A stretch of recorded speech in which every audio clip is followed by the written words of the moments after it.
Good evening, travelers of the night.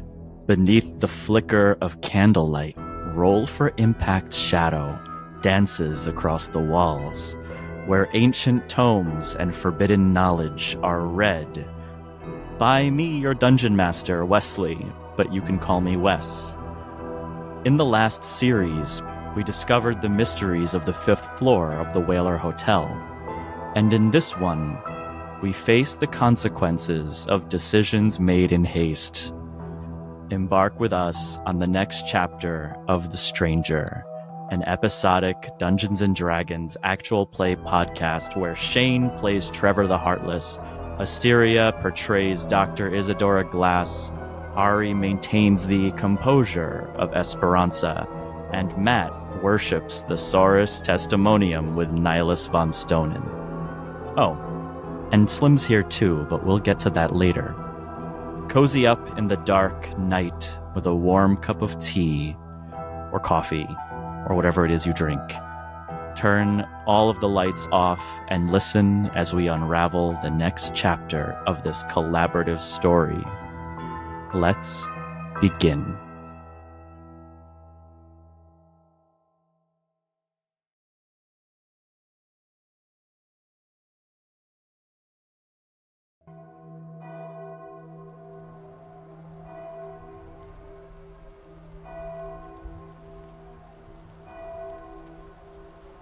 Esper, Trevor, Dr. Glass, and Nihilus von Stonen. Alarms ring from the Citadel, heard in the distance. Bells toll in Port Hillcrest. Carriages of all sorts scattered throughout the city seem to be sprawling across all of the streets. A curfew seems to have immediately gone into effect with these sirens because any civilians you might have seen earlier seem to be shuffling into homes and houses frantically. And as you run outside of this residence that you just killed 2 people within onto the streets, where do you go?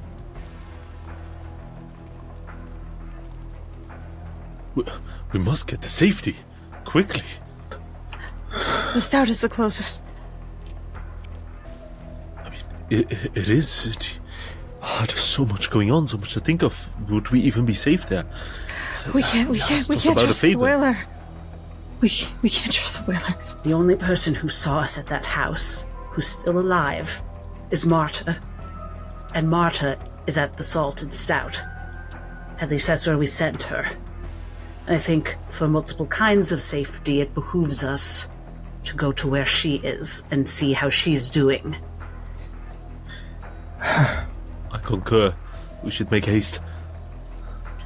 Trevor just kind of gives this 1,000-yard stare as he's listening to this. He's clearly rapt with attention. And he just goes, yeah, let's go.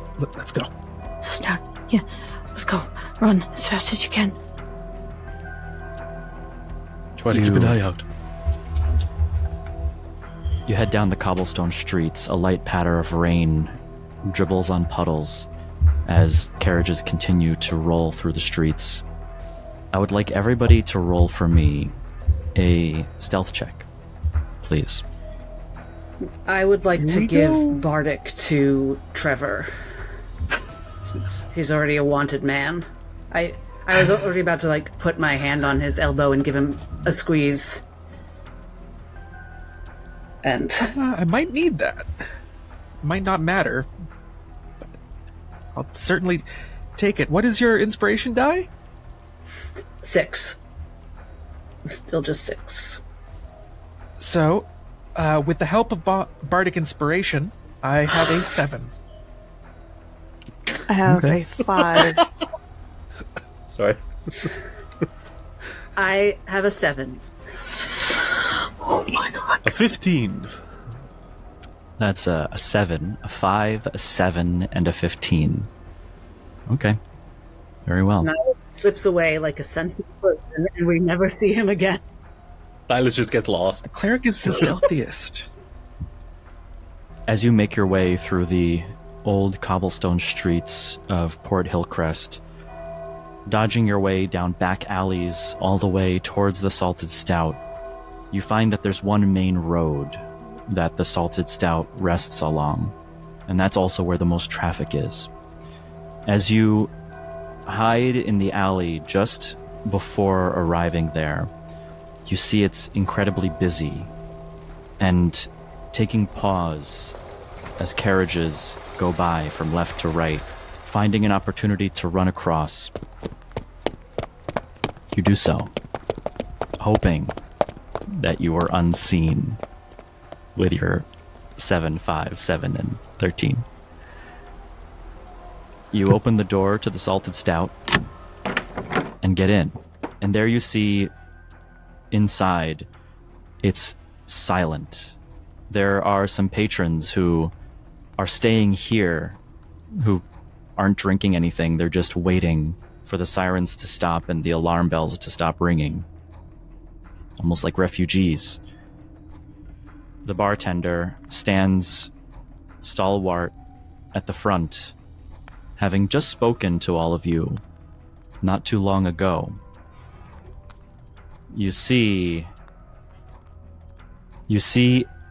Edmund Fairfax, the bartender you met earlier, and as you walk across the room and towards him, he looks at you suspiciously as you walk in. Dr. Glass, I think, turns to the group and gives them a look and takes a breath, and she's bracing herself, and she's about to do something similar to... Certainly Trevor and Nihilus have seen her do this before, but if they're paying attention at all and have any insight, she's not hiding that it's a little harder right now, but she's going to do what she has to do. Nihilus recognizes that, takes a step closer, and puts his hand on Dr. Glass's back and says, "It's quite all right. Do what you must." And he casts guidance while he embraces his holy emblem. As Trevor, his glare hasn't really left him. He is frantically scanning. But when the time comes to get down to business, he looks over at Dr. Glass. It's not a blank expression anymore. It's a hint of the dog in the middle of eating your homework is just like looking at you with this like, I know what I did and I'm sorry, but all wordlessly, and is just completely giving himself over to your deference to whatever it is you want to do. And she clocks that with surprise, but there's no time to do with it now. She just turns around and she goes, and demeanor completely changes, and she goes around to the room. She says, "Edmund, what is going on in this city?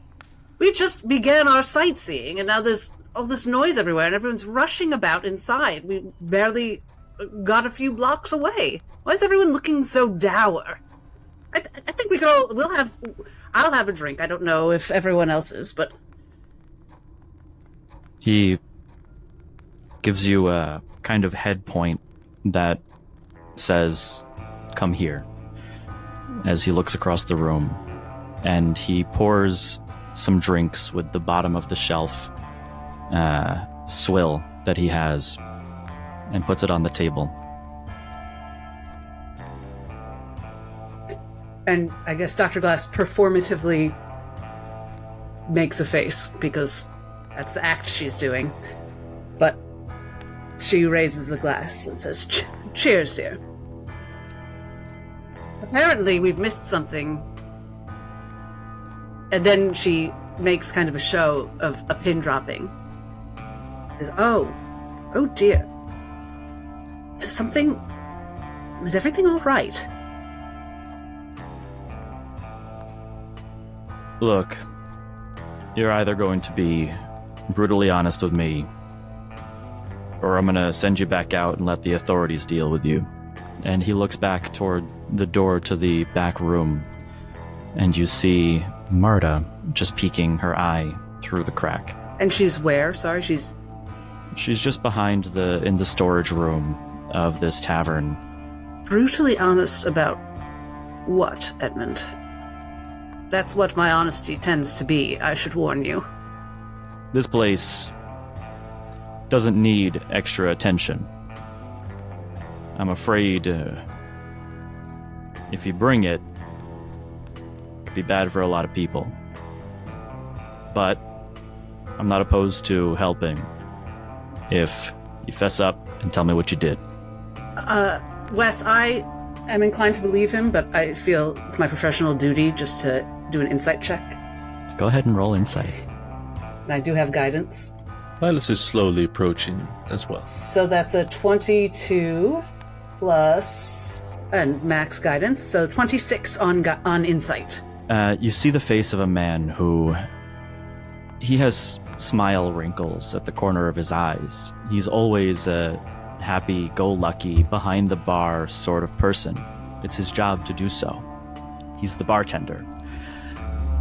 But whenever somebody like this dons the most blank, uncaring, or even concerned look, for some reason it carries more weight than that of quite anybody else who might make that expression. It's a mix between disappointment and, with the 26, some curiosity. You see out of the corner of his eye a twitch. He is on edge. He doesn't know whether to trust or to save himself in a situation like this. But as you look toward him, you also see a hatch in the floor just behind the bar. There's something more to this person, a secret that he's quite literally standing on as he looks down, glancing only just briefly with his eyes. He looks capable in some way of helping. Dr. Glass puts her drink down and looks at him and glances at her group and says, I didn't mean to insult you, Edmund. I was hoping to protect you by not giving you information against your will, if you know what I mean. It's often safer for people to not know more than they need to know. We're not trying to be bothered, truly. We understand what you are saying, and we're trying to get our bearings here as well. I hope you understand. And he kind of eyes towards the room, the back room specifically. He leans over the table a little closer. You know, your trip to Port Hillcrest, to the island, would have been so much easier if you didn't take sides, stayed neutral. But when you step behind the curtain, you'll find it's not what it seems to be on the surface. And, well, you've picked a side. And he steps to the side and grabs a rope attached to a hatch behind the bar and opens it, looks out towards the patrons who sit quietly as a couple of them look back almost with a silent agreement between them. And unspeaking, he gestures his head to usher you in. Oh, Edmund, I was born behind the curtain. I spent decades trying not to pick a side, but sometimes a side picks you. She pats him on the arm. As Dr. Glass is talking, I think Esper already kind of somewhat jumped to her first step forward to go where it's being signaled to go. Seeing Dr. Glass walk in, Trevor, who accepted the drink The glass itself looking a bit minuscule in his large hand, still has the twinge of a tremor. As he sets it down and goes to follow Dr. Glass, he looks over to Edmund and just says, "Thank you. I understand what you're doing. And I'm going to try and make it up to you." Oh, you will. Not even a hint of, unease on his face. He knows what it's like to be on the lower end of a deal and to accept that. He just gives a nod and goes to follow the doctor. Nihilus, the last one to step in, down, ready to close the hatch, he gives an agreement of a nod as well to Edmund and says, "We will speak later." Yeah. And as he kind of pushes your shoulder down a bit just to hasten your descent down the ladder, he closes the hatch, and you're all under this tavern in the dark. There's a dripping sound from the corner. It's wet a bit on the ground, humid. You can see large kegs and barrels for storage in what dim light shines through the cracks of the floorboards above, and a floating dust in the air. You hear, after some time, a few minutes of sitting down here, the door to the tavern open. It's been long enough that you know at this point nobody in their right mind would still be on the streets, so this clearly isn't another patron or a resident. And you hear as two heavy footsteps travel from one end of the tavern to the other, pulling a bar stool and sitting down, and there's no insulation in this ceiling. You can hear everything. As a voice, "Well, Edmund, a siren goes off and your bar's full yet again. Tell me, you have nothing to do with this, right?" No. Another day, just making enough to keep the lights on. I keep my nose above water. Sure. Hey, why don't you pour me a drink of that top shelf stuff so we can chat? Yeah, of course. Bottle uncorks, liquid pours. You hear a gulp from the glass. You know,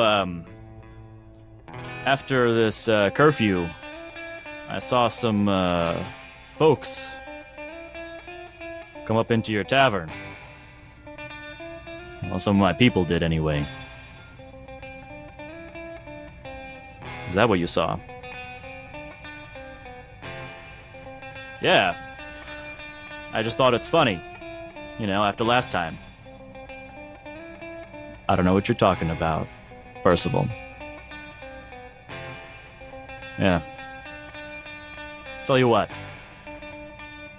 Tell me where they are. And your bar, it, survives another year. Percival, I don't know what you're talking about. Sorry.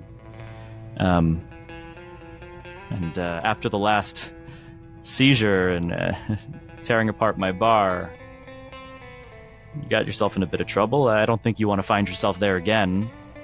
But I'll tell you what, give me notice and I'll let you rummage about in the morning. Right.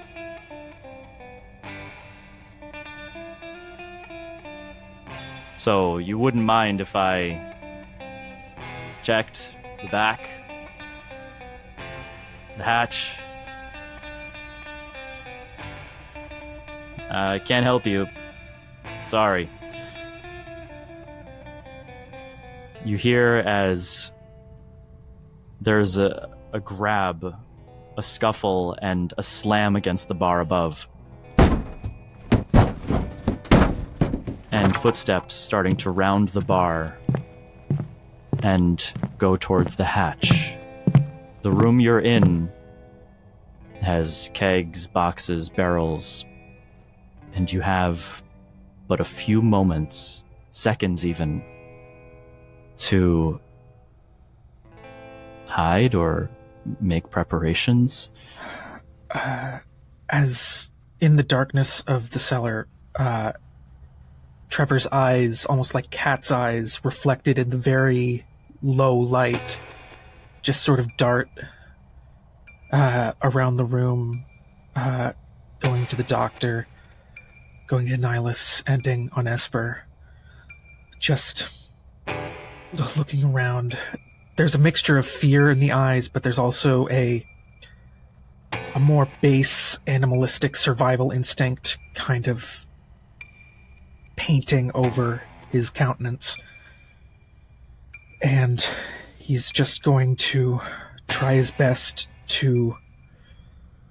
I mean, he's a pretty big guy, but he's going to do his damnedest to try and duck underneath one of the barrels and just slowly but surely put his hand on his short sword and just all this wordlessly just hold his breath as best he can. And it's normal stairs from the hatch, right? Or was it a ladder, or... It's a ladder. Well, Dr. Glass would like to hide within 30 feet of the ladder and prepare with her shadowy, spectral mage hand friend to try to, assuming we see that it is not Edmund coming down, to try to trip or pull our new friend Percival so that he just whoops, slips, and falls. If there is any slightly ajar crate or small space for Esper to squeeze into, Esper wants to do it. Okay. And Nihilus? Nihilus, hearing the situation come to a quickened pace, he opens up his spellbook. There's a line of fear on his face. He's dripping sweat. He's persevering. He's trying to desperately find a page, but it's so dark. He's trying to be quiet. He's rummaging through.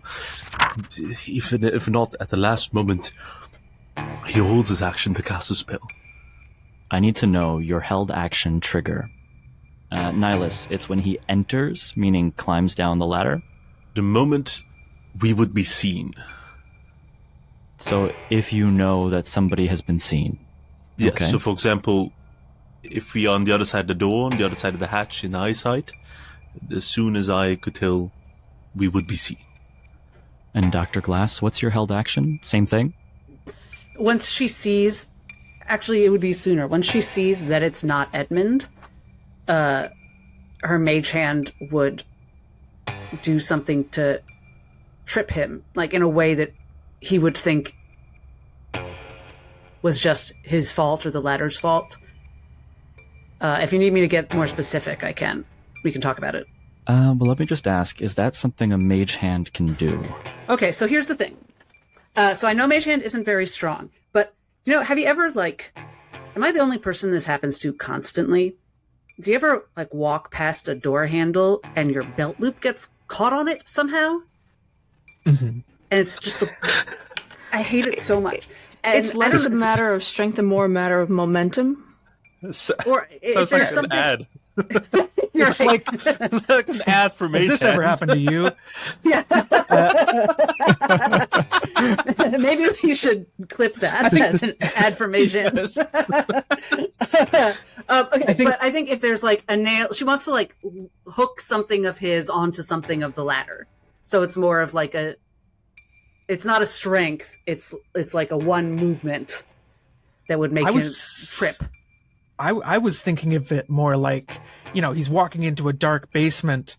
A cat isn't very strong. It's not going to pick you up and push you down the stairs. But if it's on one of the steps and you don't see it's it easy coming, to fall off it a can ladder. throw you off guard. Okay. Let's do this. Everybody please roll a renewed stealth check. And Dr. Glass, please roll No. a sleight of hand. But I'm not good at either of those. Okay, a little better. A 12. That's a 6. Same 7 on stealth. Next level can't come soon enough. Okay. 19 sleight of hand. Okay. Total of? Oh, 8. I thought it was a 1. All right. 8. All right. You hear as the footsteps round the bar, you can hear the jangle of a duty belt, handcuffs laden onto it, and he even gives a bit of a whistle as you hear the spot where Edmund was standing kind of crone to the side with a creak as his body kind of crawls to one end of the bar. He goes to the hatch, and you hear the rope pull taut as the hatch slowly opens. And he looks below as a mage hand gives a push just in the right spot to not be noticed, but to cause him to stumble forward, nearly falling into the hole as he catches himself on the other edge of this hatch, giving him disadvantage on his perception check. Fuck! Whatever. You hear him stand, slam the hatch closed as he looks back towards Edmund. I'm gonna catch you, Edmund. One day, I'm gonna catch you doing whatever shit happens in this tavern. Yeah, just fine. And the footsteps recede back across the tavern as the door opens and closes. She goes. The hatch opens up, and down crawls Edmund, who closes it above his head. Whew. There you have it. That's a mighty big favor I just did for you. Are you all right? Yeah. It's not the first time. And it's part of the price of being a business owner at Port Hillcrest, so. Does he look like... Did he get punched? Like, can Dr. Glass look at him? You see a very rough-looking shiner on the side of his head, and a little bit of blood dribble down his cheek. And she very, presumptuously and authoritatively, in her comforting way, just, gestures him over and starts to dab at it and, gets a little, arnica or whatever out of her doctor's bag. It puts it on the shiner. Thanks. All I'm right, sure you've had worse, but we do what we can. Whatever you all did, this is the worst I've ever seen a search happen. So, you're going to be explaining this to someone. We owe you our deepest gratitude. I can let you know that Saurus does not forget its history, neither do those who follow him indeed, as I will not forget what you did here. Fuck Saurus, and frankly, fuck the Vanthorns. And he stands up and walks across the room to one of the shelves of bottles of liquor. All of them look incredibly heavy, large kegs and bottles. But oddly, the shelf slides with relative ease as it rolls, opening a room that seems to have been carved into the earth beneath the street. There's a light on. You see gears and cogs, watches, little machines, and you see an older man sitting in a rocking chair in the corner. Oh? Edmund, you have guests? Yeah. They're gonna be staying with you for the night. Cogsworth, they got themselves in a bit of trouble. But they did something that I think the boss is gonna like. Very well. In the corner, you see another, what looks to be, well, let me put it this way. Slim, would you describe your character? You see what appears to be a man, tall at 6.5 foot, apparently wearing a full suit of armor, standing upright and composed, draped in a heavy great coat. A hood partially conceals the armored helmet, eye slits visible.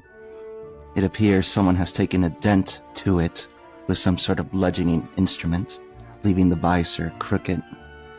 Steel and leather gauntlets safeguard the hands and wrist, and dark leather leggings complete the ensemble. The armor apparently had sigils and motifs decorating it once, but now it is burnt black in a rough manner, concealing their details. The man is holding a broom and has paused his cleaning of the rather cluttered workshop you have found yourselves in. Not that you needed to be more than meets the eye, Edmund, but you certainly are. Yeah, you'll find there's a whole city under this city. Well, since you're new here, we'll leave that for another time. I've got to get back upstairs. I don't know when somebody else is going to come in here. Oh, Edmund, wait. Yeah. I truly mean that you don't want to know everything that happened, but it might help you to know that there was justice done for Maggie today. He's silent for a moment. And then after what seems like a belabored pause, he nods his head. Good. I'm sure Maggie will be happy about that. Is Marta all right? Yeah. She'll be fine. Good. He turns, starts to walk before he stops for a moment. This should let up by morning. If not, I'll make sure you're okay down here for a little while. After this is over, we gotta get you back to where you were, otherwise it'll arouse suspicion. Agreed. He goes to the ladder and pushes the hatch open and closed as he steps up into the bar. Well, guests, look.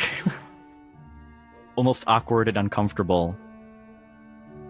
Haven't seen real people besides Edmund in quite a while. Please make yourselves comfortable. I will prepare some drinks. As the man sets the broom aside, and despite wearing a full suit of armor, barely makes a sound as they withdraw further into the room.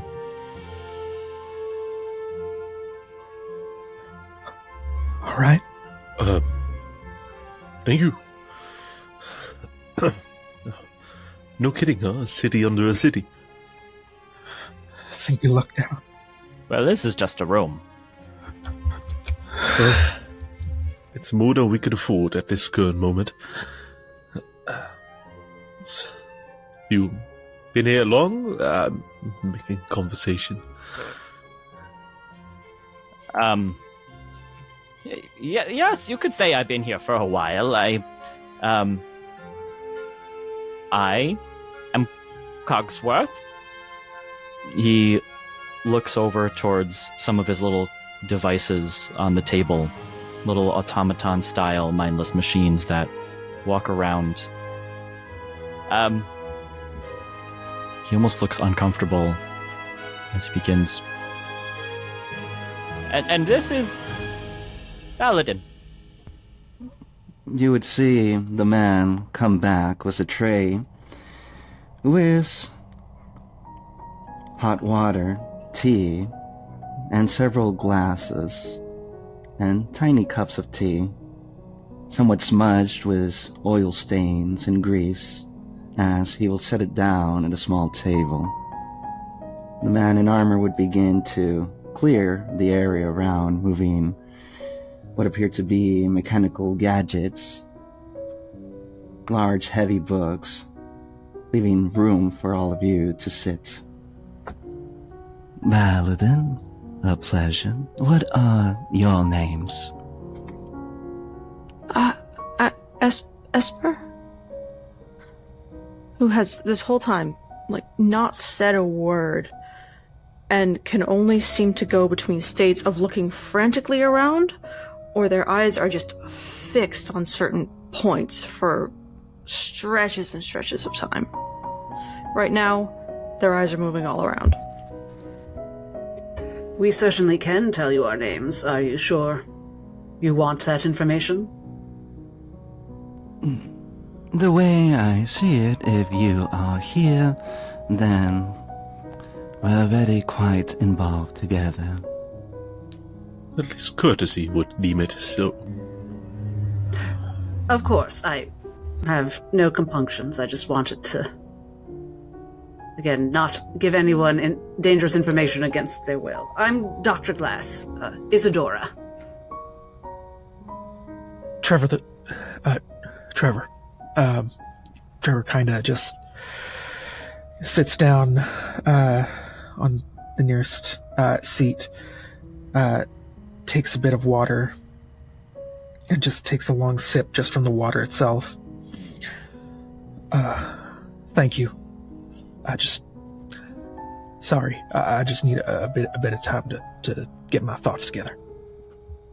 And Dr. Glass, who's sat herself as well, definitely spares him a look. And the man in robes with a heavy tome sitting down on the nearest table, he introduces himself as, "Hi, I'm Nihilus, Inquisitor of Saurus's Testimonium, faithful as can be, at your service." Oh, and also, this is Gizmo, and he takes a little mechanical toy and winds it and puts it on the floor so it walks towards Nihilus. This one's Bolt, and we have Sparky and Pivot. Intriguing mechanical devices. Are they arcanic or purely mechanical? I made them with some sunstones and a lot of love. As it should. It's the best ingredient for any making. Sunstone, you say? Are you getting enough light? Such a small device. Edmund will help me out sometimes, and he looks towards the corner of the room where you see a bin with used mugs and plates of food that probably, or rather was tavern food before it was eaten, and next to it another crate of discarded sunstones, which likely there's some sort of trade. Whenever food comes down, sunstones go up, and his little contraptions can continue living. Marvelous making indeed. Although at a size like this, I don't think it would run for longer than an hour. But wonderfully crafted. Clearly you have experience. Yes, Gizmo was the most difficult. He did not want to live, but I made sure he did. A savior of the arts, then. I'd love to discuss sometime. It's one and the same, eventually, at a creation as delicate as this. Well, I take it you'll be here a little while. I don't have any other beds, but I have some of these. And he goes to a side of the room, pulls a crate of dusty old blankets and pillows, and pushes it to the middle of the room. I know it's not the Whaler, but it should do for tonight. Honestly, I think I almost prefer this. I don't know. I'm used to rather rough living, so maybe we can do a bit of talking while we wait for this to blow over, and kind of looks around to everyone else. We can all kind of figure out what the next step is. Well, Trevor, after our marvelous adventure on her royal rose, this feels like luxury. At least we have legroom in here. Yeah, you're right. Thank you. We'll make the best out of it. And yes, there's much we should discuss. And he looks at the rest of the group. Do you guys, looking over at Valadin and to Cogsworth, I know I don't know how quickly word travels, or if you heard anything from up above, but I think you can probably make some assumptions that state of emergency, the sirens going up, we had something to do with that. Baladin would have been preparing your bed rest when you begin speaking about the events that occurred. He would be wringing out the sheets, trying to get all the dust out of them, giving slaps with his metallic gauntlets to wring out the dust, as he'll turn to you, Trevor. Eyes not visible beneath the eye slits in the dark room. We are friends of Edmund, and friends of Edmund are friends to us. I imagine that you ran into trouble. If you wish to keep the details to yourself, by all means, but consider this a place of refuge and rest until, as your friend here says, it blows over. Is it gonna blow over? I mean, hopefully we can go back above ground sooner rather than later. Like you said, we gotta get back to the Whaler, or else we're just gonna be kicking up more dirt than needs kicking. I had hoped that... I certainly don't like that already. It seems authorities are looking for us. I don't know it. I'd hoped we could just slip back. But now I'm not. I think we have to, but... We must. I mean, nobody knows for sure that we have anything to do with what happened. Right? I mean, there, everybody who's in that house is either here or,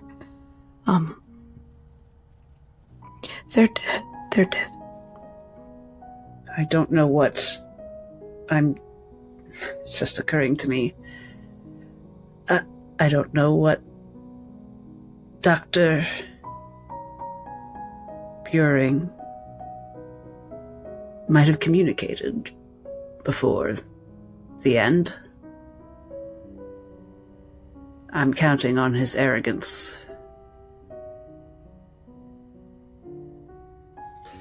As I Dr. was Veering. Oh, I'm sorry, Mr. Priest. You were going to say something? And Isadora winces a little to hear the name again. Yeah, I suppose I was going to say, well, as I was taught by my mentor, Father Patrick, he taught me an important fact about knowing what is what. Saurus holds the knowledge of all, and even if you pray your entire life and be faithful to his teachings, and he will share his knowledge with you, you as a person do not control what others have over the world in their terms of knowledge. We can act to the best with what we know, but it is out of our hands to what others might know. Cannot say I know for sure what others know about our current situation, and I think it would not be wise for us to worry as much about it. We should simply act what we deem to be right. I only mean that, as far as I can make sense of it, there's nothing left in that house that would have seen us, would have known our faces, so it makes sense that, at least to me, that we should be able to walk back into the whaler as if nothing was wrong tomorrow. I'm afraid I know of a way. There's a teaching in the lands of Key and Stone. It is frowned upon, but it is used for military purposes often. There was once a soldier I was helping recovering. He worked together with a particular mage of higher standings. They headed towards a camp they had to infiltrate, and they had scavenged a soldier out to interrogate. Now, before they could start the interrogation, that soldier who they kidnapped had passed away. Through some deem it as foul magic, there are ways to make even the dead talk. And since there are at least 2 that I know of in that single house, I would not be so sure that we would be unaware, seeming as how great the forces are that might pursue us. The lands of Key and Stone has that kind of knowledge of magic, and I know some houses perhaps might have links to it. I would not deem our knowledge to be that safe in the lands of the dead. I don't think we can go back there. No. It's probably swarming with folks. We probably... Them bodies probably ain't even there anymore. What we need to do is, Look, I don't know what we should do. I don't know what I'm doing. I'm not Mr. even sure what we Valadin. saw. And she holds up a hand just as she realizes we're about to say everything in front of these strangers. Mr. Valadin, you appear to be some sort of soldier or veteran yourself. Have you ever encountered such incredible feats as Nihilus here has described? I am not well practiced in the arts of the arcane or divine, although I have read about it in books. Although, if you are speaking of bodies, the authorities probably have them. Yeah. If we were even gonna go back there, that'd mean putting our head right in the lion's mouth. And just hoping that it don't bite down. And pray tell, what brings you down here in your shiny armor? The armor was shiny once.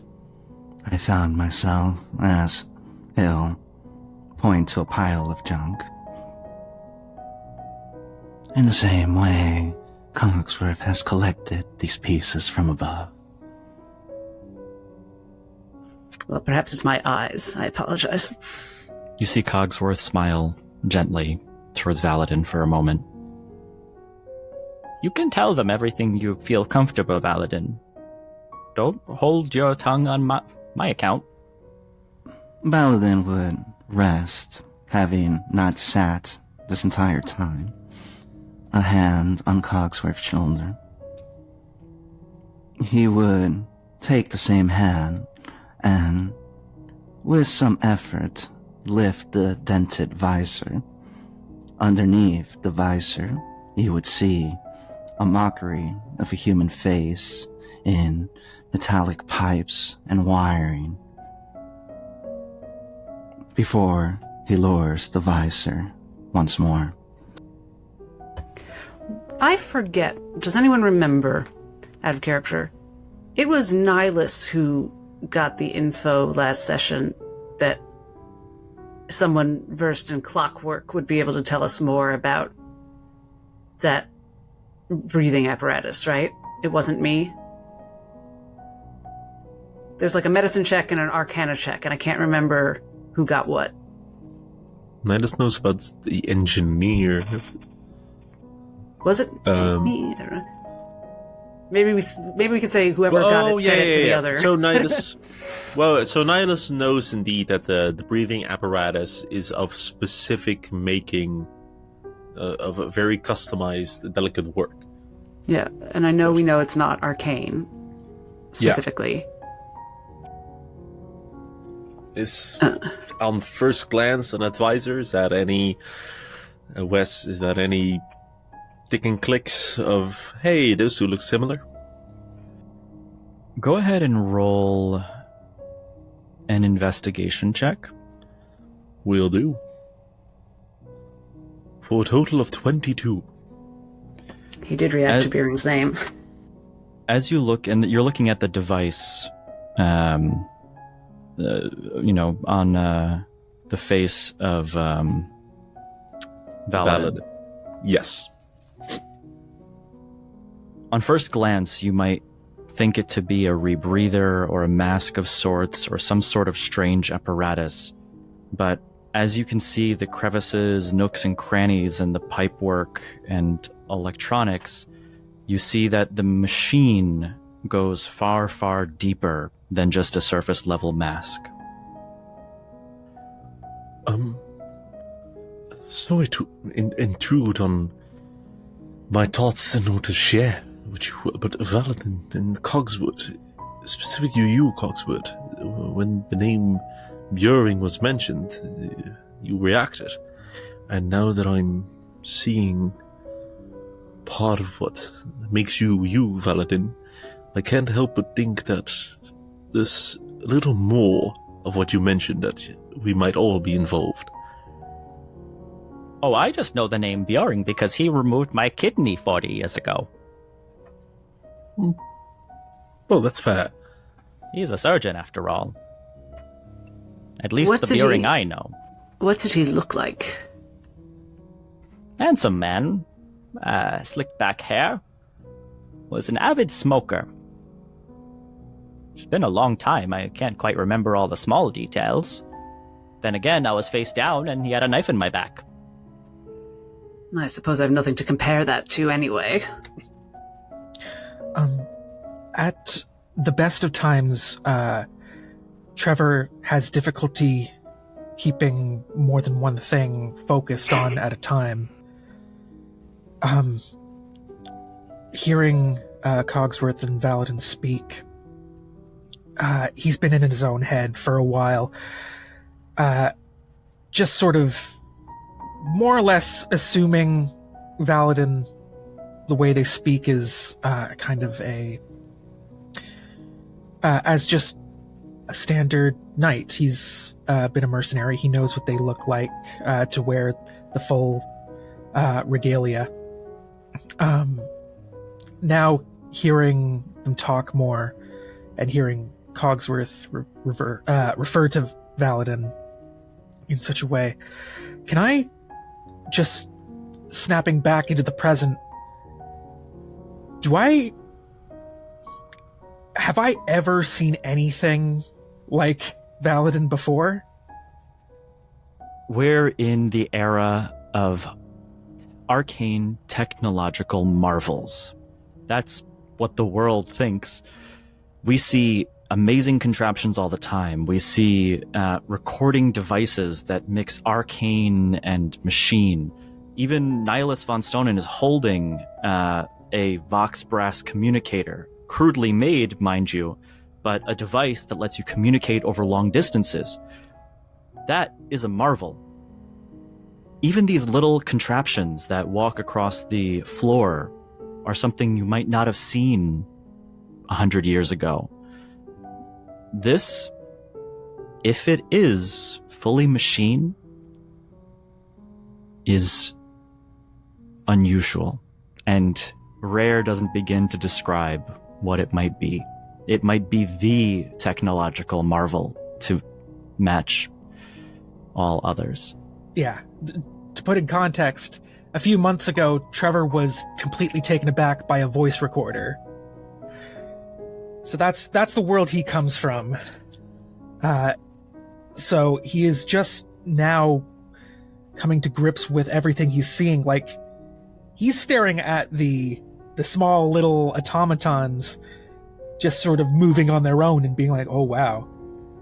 And now looking at Valadin is just, he can't help but stare. He's not going to say anything, but it's a wide-eyed kind of like, I'm in way over my head kind of look. As he just... Oh, don't be keeps drinking. concerned. He looks over towards Trevor. All of my friends here are totally harmless. They're little creations of mine. Like I call them my children, but I like to think that, well, never mind. It's totally harmless. No, I get you. I think... Yeah, no, I trust you. I think you seem a little too, I'm not gonna say nothing, but, I never... Here, have this. And he hands you out of his pocket a little spinning top that, when he winds it and puts it into your hand, if you hold it outstretched, it spins in your hand. Huh. Thank you.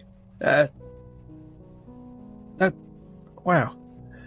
You see, for the first time in a while, just a smallest little bit of a smile just to distract him kind of creaks on his face. Okay. And with your small smile, you see a very massive one appear on Cogsworth's face. Thanks for that. He'll kind of just see it kind of spin in his hands before he kind of closes his fist around it gently. You've been in here a while, I'm assuming. You're used to all this stuff.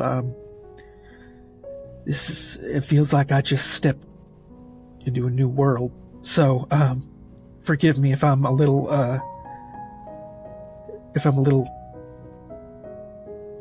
not well. But this is great. Thank you. And he'll kind of just set it down on the table.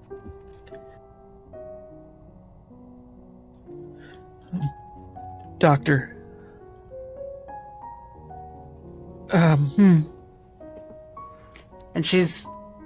was not really paying attention to that. She was kind of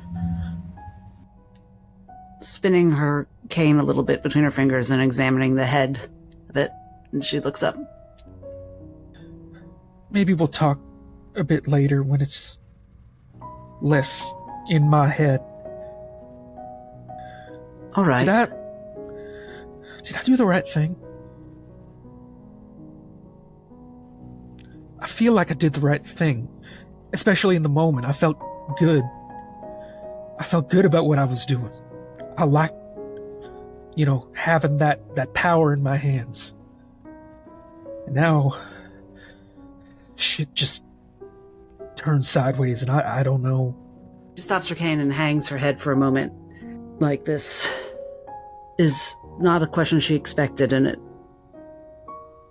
hurts to hear. And she lifts her head back up and says, "Oh, Trevor, I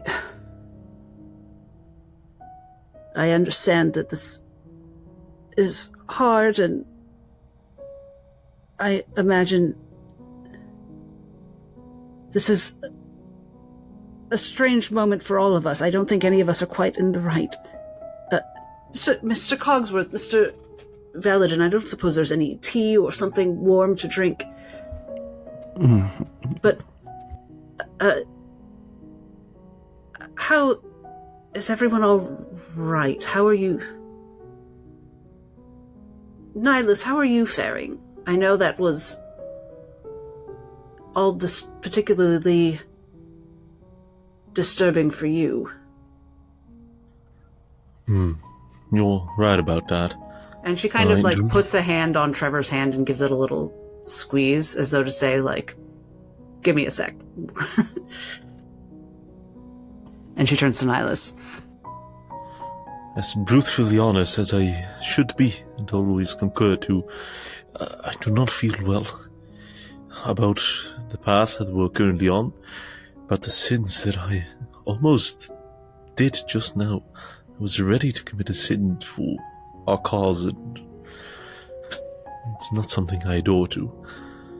I need to pray, I need to set it right, I need to think and collect my thoughts to what's going on here.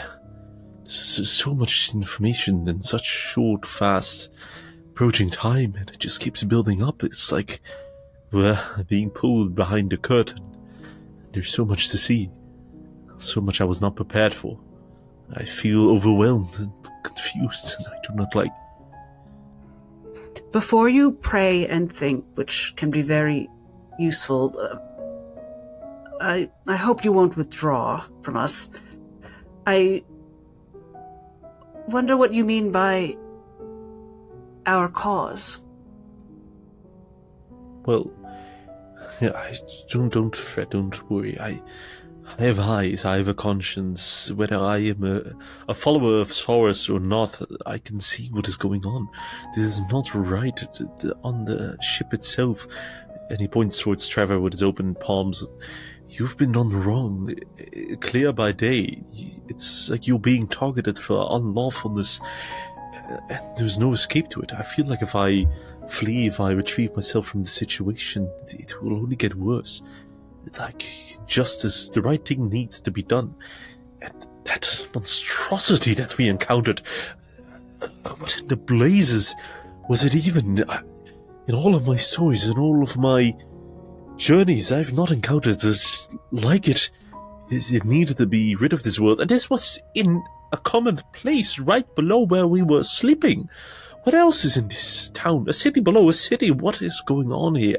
I need to get to the bottom of it a bit. Whether it is my duty as a follower or whether it is my own conscience, I will not flee from this place until I have done what I think is right. No, of course, of course. Do you still think telling the authorities about what we saw at the Whaler is the best course of action? I think so. I think the authorities need to be involved in order to, at least about something. I cannot trust to believe that this whole island is corrupted. I cannot perceive that thought. I wish I'm not starting to dwell on those thoughts. I wish I'm not starting to believe that it is an indirect option to choose to involve the authorities. I need to believe that there is something right about this place. How it used to be. It used to be the jewel of this continent. Yes, I remember. I've read so many happily stories. I don't know if it's the right thing, but I know in every other place it would be. So why not here? That's all right, that's all right. Take a moment, take a breath. It's been quite a day. How are you feeling about what you saw Trevor and I do today at that house? I know you didn't want us to. He looks down to the floor, and you can see him think before he collects his thoughts and saying the next words. I understand. I do not agree. I'm sorry if I'm hurting your feelings by telling this. No, Trevor. not at all. I don't think what you did was right in that situation. I do not think it was the right choice. And honestly, you saying that it felt good frightens me a bit, but it also teaches me that my position here and my place here in this path is ever more needed, because taking a life should never be easy. At least that is what I think. That is what I believe. Yeah. I don't blame you for feeling like you do. I think in a weird kind of way, I'm jealous. You know, I never followed any kind of source or anything like that. You know, I just felt that when the time comes, I'd know what to do. And so to have a bit of structure to the morality of it all, I mean, I'd be lying if I said I wouldn't go for some of that now. Something that tells me that this is right and this is wrong. We can try. But you know, Nihilus, you could still just walk away from Could I? the three of us. Could I Yes. honestly? You think I could look myself in the mirror? Yes, I think eventually, yes. I think people are singularly adept at looking themselves at the mirror after getting rid of encumbrance.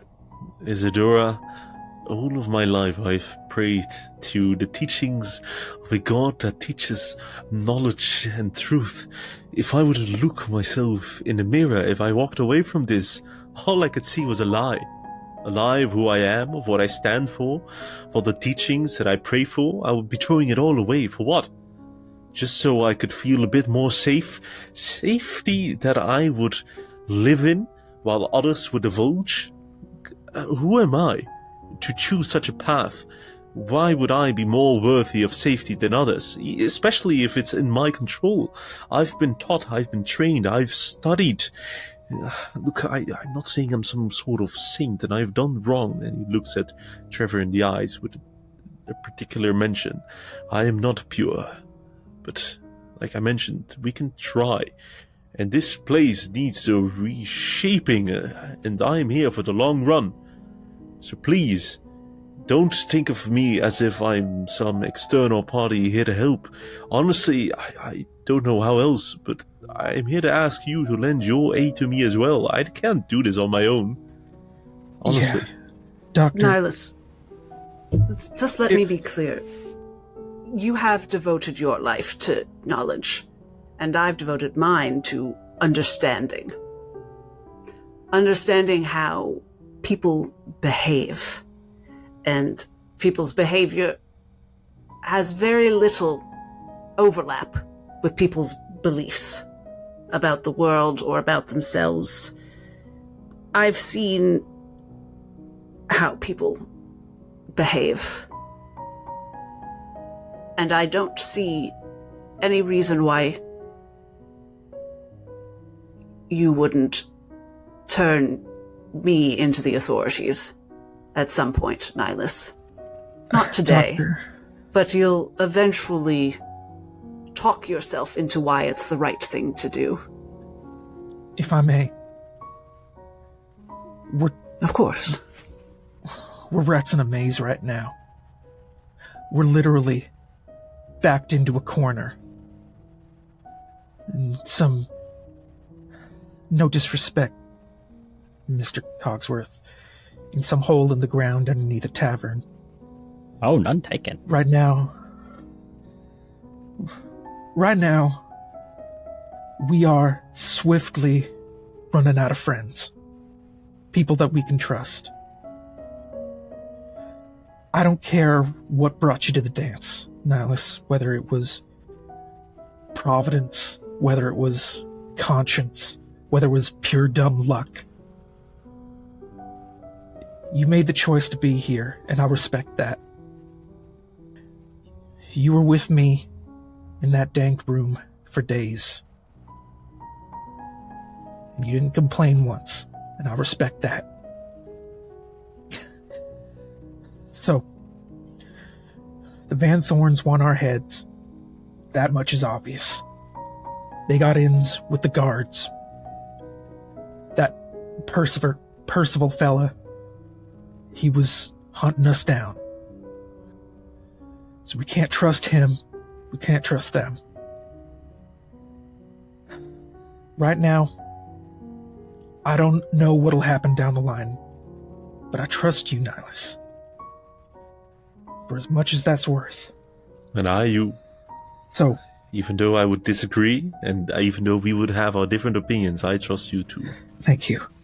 I think now might be a good time to discuss something else. Right. You see, my very good best friend, Valadin here, has been looking for a reason to leave this, looks towards Trevor, this hole, and it seems like you all could use friends. Well, I can be the first to vouch for Valadin's true friendship. Cogsworth, we've spoken about this. No, I think that this is the right time and opportunity to let you get out of this place. You can always come back and visit if you find the time for your old friend Cogsworth. But how would you all feel about having my good friend Valadin join you for some time? Well, yeah, actually, that's what I was getting at is we're very low on friends, so I think what we should do is instead of pushing him away, we take the corner that we're trapped in and we start making ourselves a little home. We take the friends we got and we use them to help us dig ourselves out. So if you see he's still staring at you, Valadin, with, like, he doesn't know exactly what he should say or, like, how he should conduct himself. He goes, if you think that that's cool, if your choice isn't what he says, he motions over to Cogsworth. If you make your own choices, then if you want to come with us, we would love the company.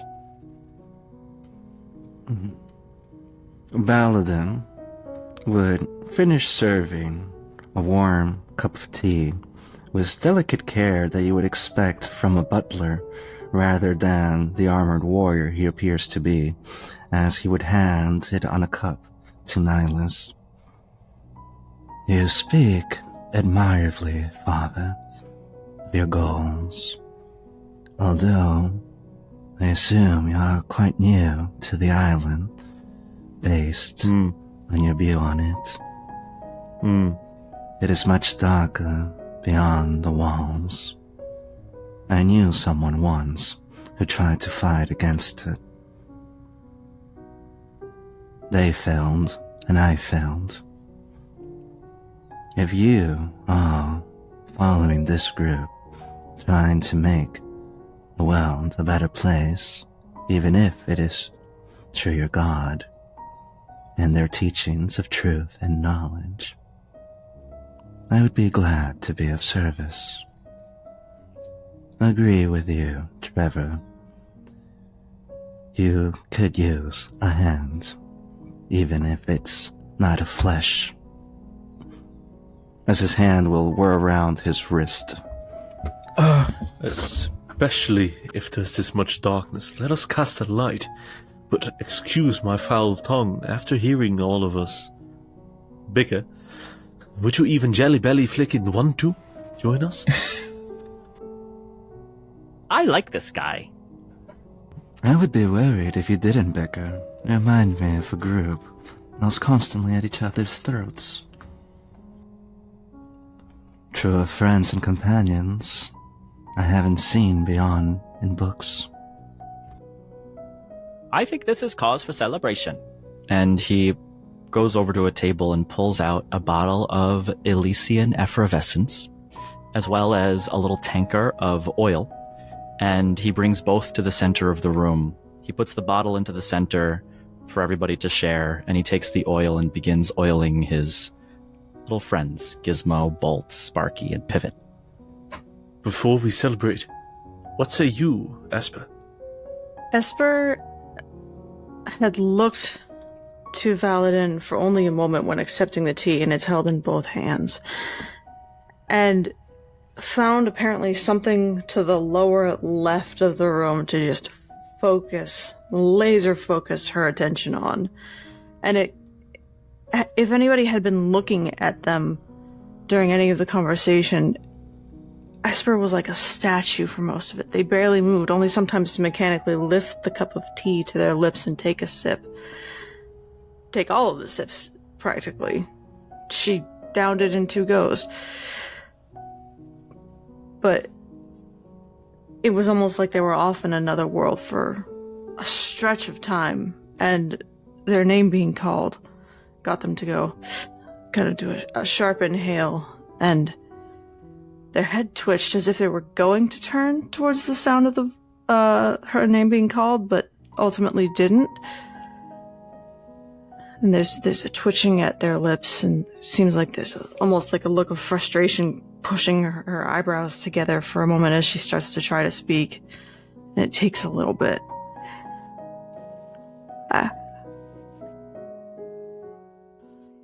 Any friends that we can get. Friends are good.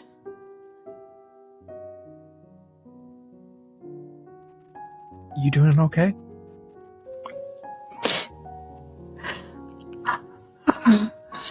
You can say no. I don't know yet how I'm doing.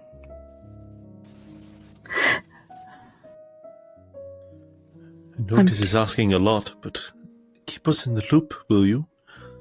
We care. I came.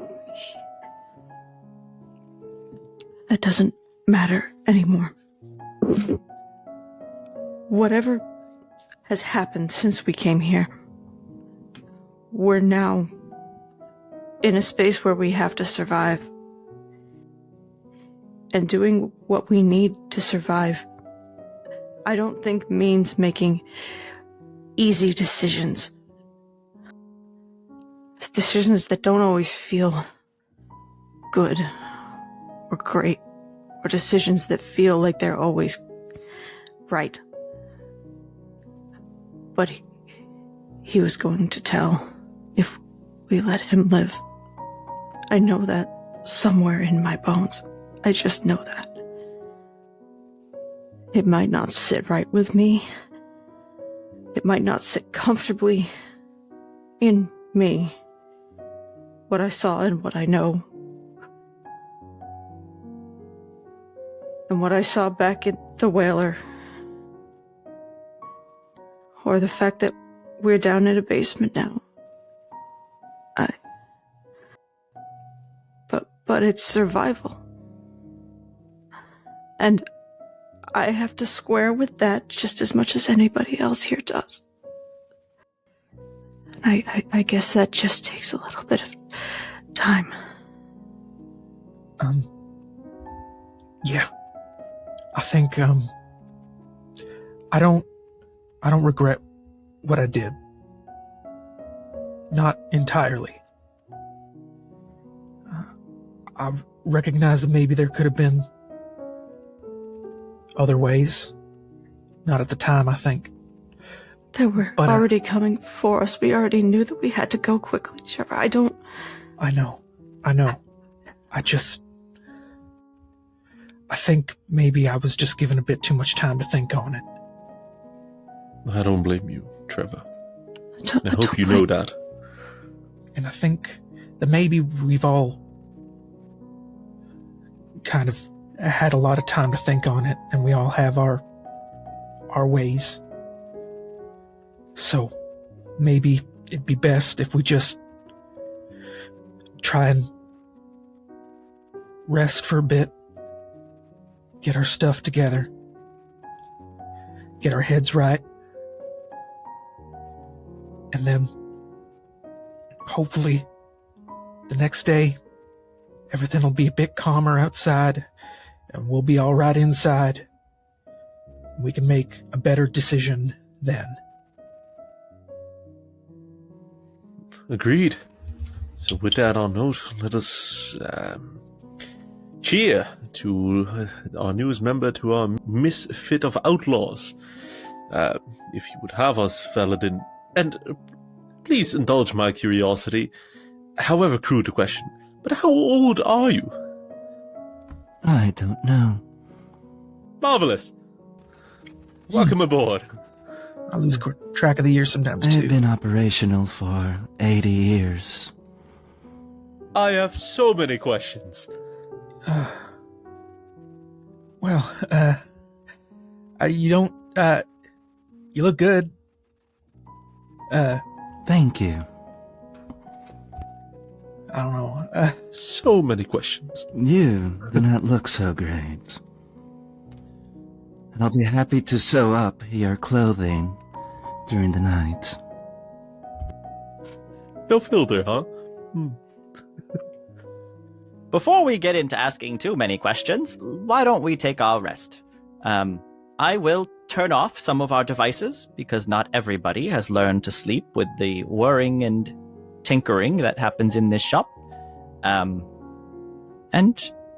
thank you for taking Valadin out of my little hole in the ground. It means a lot to me, as I'm sure it does him. He takes one of the blankets and goes over to a small springed mattress in the corner that squeals as he lays down onto it. It's a big heart on you, Cogsworth. That's just my blood pressure. Sure it is. Good night, everybody. I'll take a little sip of that effervescence and kind of shake his head. I agree, we should rest. You would watch while you're preparing for your own rest. Baladin move to a box in the workshop and remove what appears to be a modified pick made for war, as they would stand at the entrance with this pick in hand, preparing for a long night. Does he look like he's gonna stand guard? Yes. Ain't that something? Nihilus goes over to step a bit, and he, like, kind of from behind, you know, in a whispering notice, kind of trying to see how good its audio qualities are, picking up noises. So, are you going to be resting while guarding, or do you not need to rest at all? It has been a long 80 years. I do not sleep like you do. Indulging curiosity, truly. Oh, I'll be back. And good night, I suppose. Suppose I've had worse guards. I'll take it. Thank you. Sir. No program. Dr. Glass, I think, is the last. Wait, say it again. I was speaking over you, Slim. No. He responds, no program. Gesundheit. Dr. Glass is the last to stand up, I think, and she, takes her cane over and finds her spot, and she pauses next to Nihilus, kind of standing next to him, and just says, so he can hear, if you cast light in the darkness, everything in the darkness just knows where you are. That's how you get devoured, you damn fool. And then she finds a spot to lie down. He smiles and thinks to himself in his own mind. Hence why everything and everyone should be illuminated. So there is no darkness left. But he doesn't say it out loud because he knows she would have a response to that. And they would just go Indeed. back and forth all night, and we Indeed. would get a long rest. He thinks with a wide smile as he, goes the other way before his mind gets picked up by some kind of the thought detection shizzle. Maybe you don't want light on you, ugly. Nihilus goes to pray and fiddle with his magic book with a small candlelight for an hour or two before finally going to rest. Everybody settles down for the night.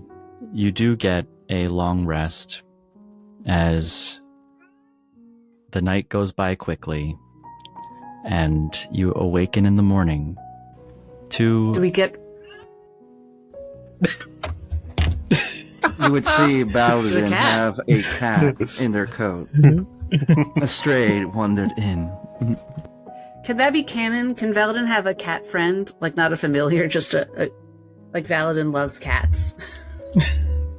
Paladin can like cats if he wants to like cats. Here you go, Batman. Or cats love Valadin, whether or not Valadin likes them back. I just give this cat nuggies and he loves it. He's like the biggest, bestest cat toy. You would see the cat perched inside his chest, appearing to enjoy the warmth radiating from the armor inside. Baladin Amazing. ignores the cat. Everybody awakens in the morning to more lively footsteps happening above. And I think let's call our break here, because I think it's a good breaking point.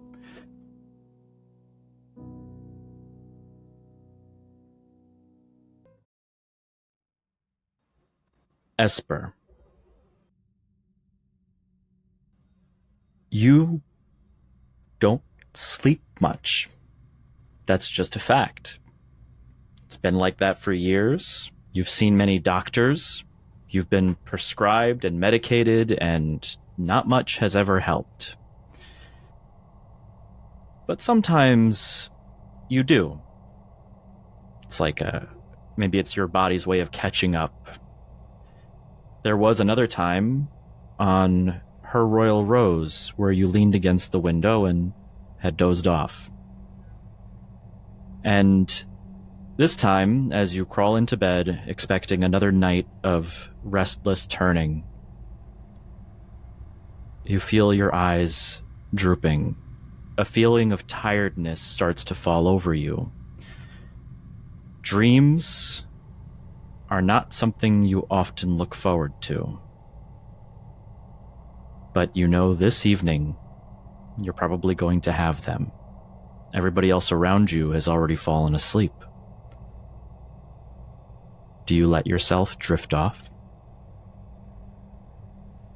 I think the problem that allows Esper to submit to sleep is that this has been 2 days of immense stress, immense change, and that is something that Esper is not used to. That is not something that Esper deals with well. Esper's brain is overloaded with the swirling thoughts and the strange feelings and the uncertainty of processing the things that they have seen and heard and even done at times. Esper's brain is crying out so hard for a break from all of that thinking and processing that they can't help but fall asleep and just hope against all hope that this time sleep can be as rejuvenative to Esper as it is supposed to be to everybody.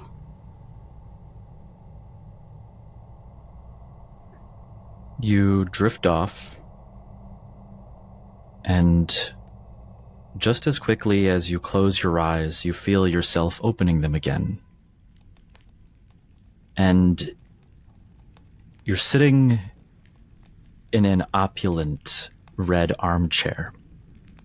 There's a fireplace crackling on the side of the room, and a sizable number of people standing around, all mingling with one another. It's a mansion, this place. Stunning old paintings on the wall and new. Eloquent decorations. The smell of different spices and herbs permeate the air like a perfume. And many of these guests here are smoking, cutting that perfume with cigarette smoke. And sitting across from you, you see Nihilus von Stonen and Trevor. There's a coffee table between you with some hors d'oeuvres that have been served and glasses of alcohol for those who are drinking. You also see Dr. Glass across the room. She's standing near what looks to be a podium, one that would be used for announcements. And she's talking to one Lord Felix Royce. You also see Valadin, who stands near the fire, just a few steps away from Dr. Glass, almost out of the corner of his eye, keeping an eye on the conversation. Trevor, Nihilus, and Esper, you're here, bearing in mind that this is Esper's vision and not one that Trevor and Nihilus will remember when they wake up. My first question is, does Esper know that they are dreaming? You remember falling asleep in Cogsworth's hovel, and the feeling is very similar to that first dream you had on her Royal Rose of the dead citadel. But this time it looks like a party in this old manor. Esper is sort of both arms extended fully out to either side of the chair, gripping it tightly, and seems to sink down into it. Oh, not this again.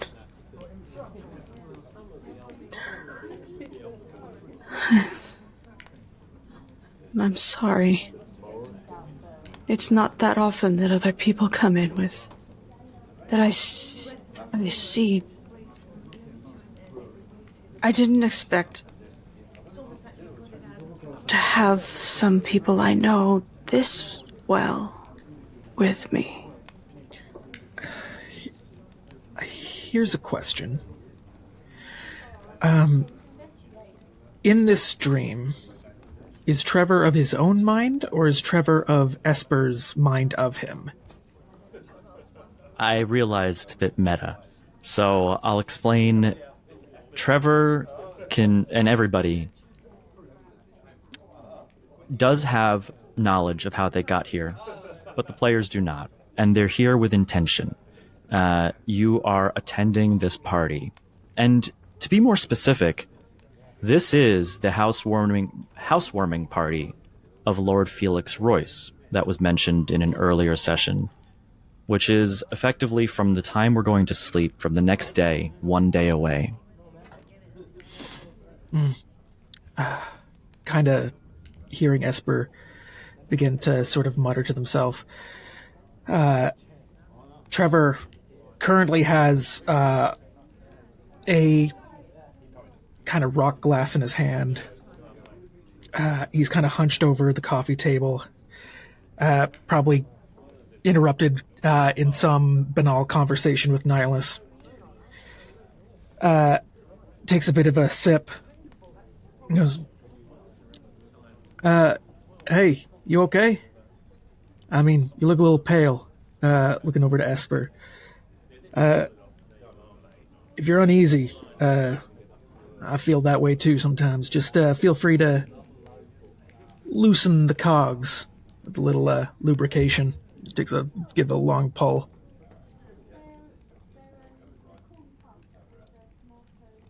Whatever you do, whatever you drink, Trevor, I need you to pay attention. I need you to keep an eye out. Esper says this as if it's to Trevor, but I think at this moment, Esper, you would realize that you're almost saying this to yourself. Yes. As Esper is even saying it, Esper can't really maintain eye contact with Trevor. They seem to be, again, in a mode of assessing their surroundings and trying to take in this new situation while at the same time settling into a somewhat familiar sensation that, well, they haven't been here before. They've been here before, as in the context of how they got to this place. They're trying to look for irregularities. They're trying to look for perhaps the holes that might be in the canvas that they are seeing. Across the room, with Dr. Glass, Lord Felix Royce is wrapping up a conversation. Well, Dr. Glass, I could keep at it with these logical games all day, but you and I both know we don't have time for this. I've got an announcement to make. Why don't you go head back to your friends, and any bad blood between us will work out another time. He had the gun. He had the man in the chair. She's going to... It's a ping pong between Dr. Glass and Felix after a while. Watching them separate especially, it's as if Esper can't decide which one needs her attention more. He goes over to the podium and takes his wine glass, holding it up over the room, and with a small spoon, he bangs the edge of the wine glass to make attention to himself. Everyone, I just want to say how grateful I am that you took the time to come to my housewarming party. There are people here from all walks of life. We have old colleagues. He looks over towards Dr. Glass. And new ones, as he looks to another side of the room. Notable families. Most notably, we have some representatives from the Van Thorns. And that's by no coincidence, because my announcement today is for them. Sam, would you please make your way out for me? And you see a man walk through a door to the left of the podium. You recognize this man, Esper. This is the man who was tied up. This is the man who you found looking desperate and in need in the cargo hold of her Royal Rose, with bottles of slow ether surrounding him. He steps out looking good, in a suit, though the bags under his eyes simply can't be hidden. You can tell he's still in a similar situation. Now, I've referred to my friend here as Sam Thompson to everybody I've met. But what I've really been doing the last several years is bringing back someone close to the family. This here, Samuel Van Thorn. And there's a gasp among some in the room. Now, of course, some of you may not be aware, but Samuel is one of the direct descendants of the family. He disappeared years ago, and it turns out he had a problem. Got in with the wrong crowd. Wasn't good for him. Got lost. As a part of my emergence on the island of Crow Perch, I wanted to bring a gift to the Van Thorns. The return of their child. Sam, would you? He nods and walks across the room. Now, by my estimations, Sam here is next in line. So, he has his work cut out for him, and I'm sure he has a lot of catching up to do. But let me be the first to say, I hope that the Vanthorns accept this very humble gift of mine. That's all. You can go back to your party. And, Dr. Glass, would you, see me again in the other room? He steps away from the podium and goes through the door that Sam came through. And Dr. Glass follows. I have a quick question. When Felix made a nod to new allies, I think was the term you might have used, or co-workers, whatever, was Esper able to follow the gaze, and do they recognize the person if so? You look across the room, and you see hair tied back tightly into a bun in a vest that is more professional than it is elegant. Roll history. That is a natural 1 with a -2 for a -1. All you can tell is that this is somebody of very high standing, and likely among the Vanthorn family, given the context of this, who seems to be a scholar of some sort, or a historian, or a lawyer, like that sort of figure. All right. The moment that Felix says or requests Dr. Glass to follow him, Esper is going to jump off the chair and reach out to kind of give a pull at the nearest hands that she can, which would be some portion of Trevor and Nihilus. Come on, we have to go. And she's gonna kind of jump a bit and wave her hand and try and get the attention of Valadin as well. All right. Someone. Okay. You want me to follow? She's not safe with him. She's not. Suppose that's right. I came to this party to benefit from the liquor cabinet, but if I'm still on the clock, as it were, so I might as well go and see what the dock's all about. Nihilus, on his third wine, sips it a bit and notices, "Ooh, are we moving?" Yes, we have to go, Nihilus. Bring the wine. Fine. I don't care. We have to go. Mr. Valadin, please, motioning wildly with her hand for Valadin to follow. From across the room, Baladin would give you a whir of the hand as he would continue to follow Dr. Glass, who I assume is moving towards a private conversation. Dr. Glass walks through the door as Esper starts rousing everybody into action. And you run towards the door, Esper, leading the pack, as it were. And you approach. The door is unlocked as you turn the handle and look inside.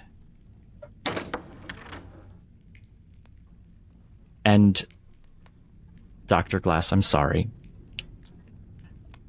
Esper, as you open the door, you see Lord Felix Royce standing and wiping off a knife.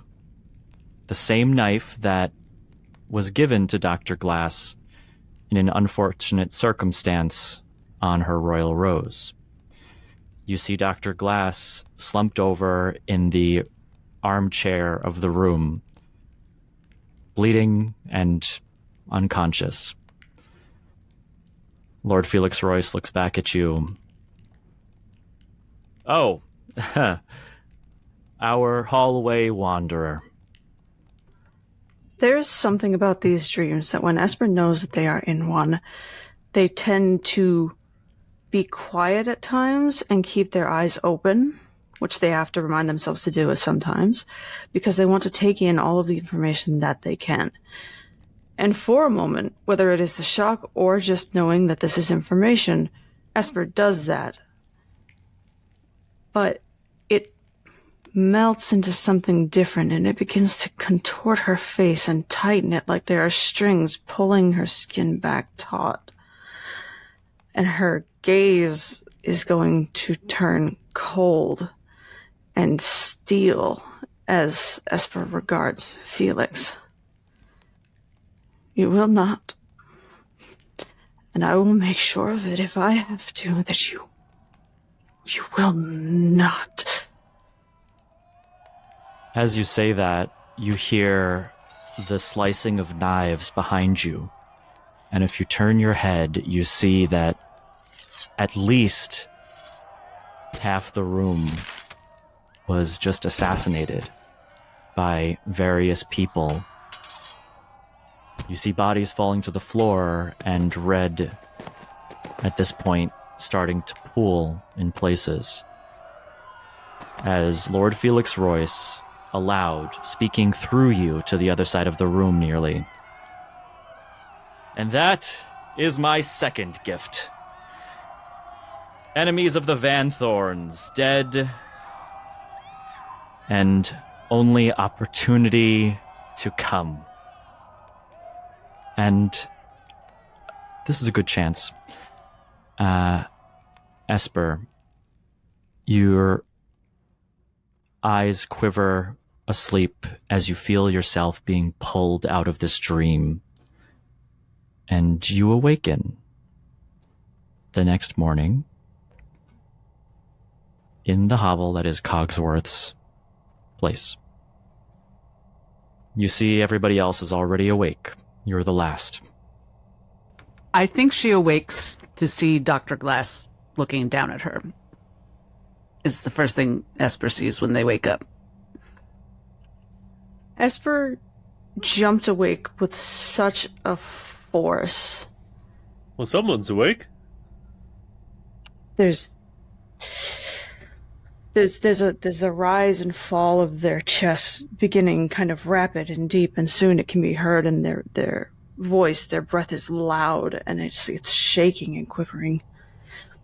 And eventually, the dryness takes over their eyes, and whether they mean to or not, there begins to collect water, and eventually it drips down. Dr. Glass hands her a handkerchief. Think. Trouble sleeping, dear. You could call it that.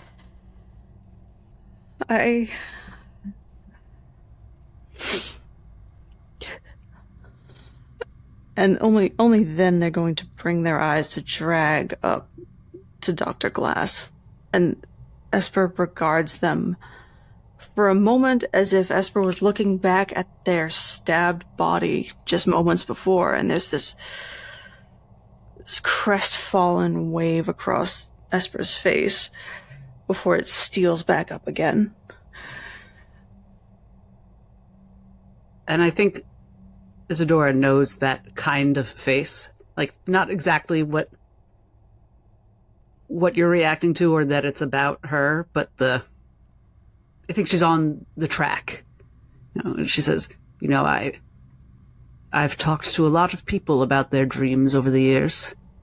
I don't dream myself, so I'm particularly intrigued by them. If you'd like to talk.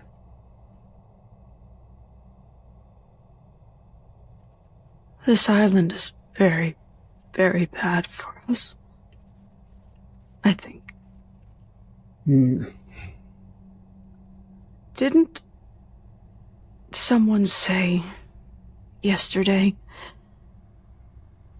that the Van Thorns were involved with the police? Right. I don't remember if someone told us that. I'm pretty certain I assumed it. And I continue to. It's a pretty safe assumption to make. Someone said something. It might have been Edmund. It might have been somebody else. I'm not really sure. Someone said the Van Thorns had their fingers into the police. It's a pretty safe assumption. And they're a powerful family. I don't think we can go to them. I don't think we can trust them. You just came to this conclusion overnight?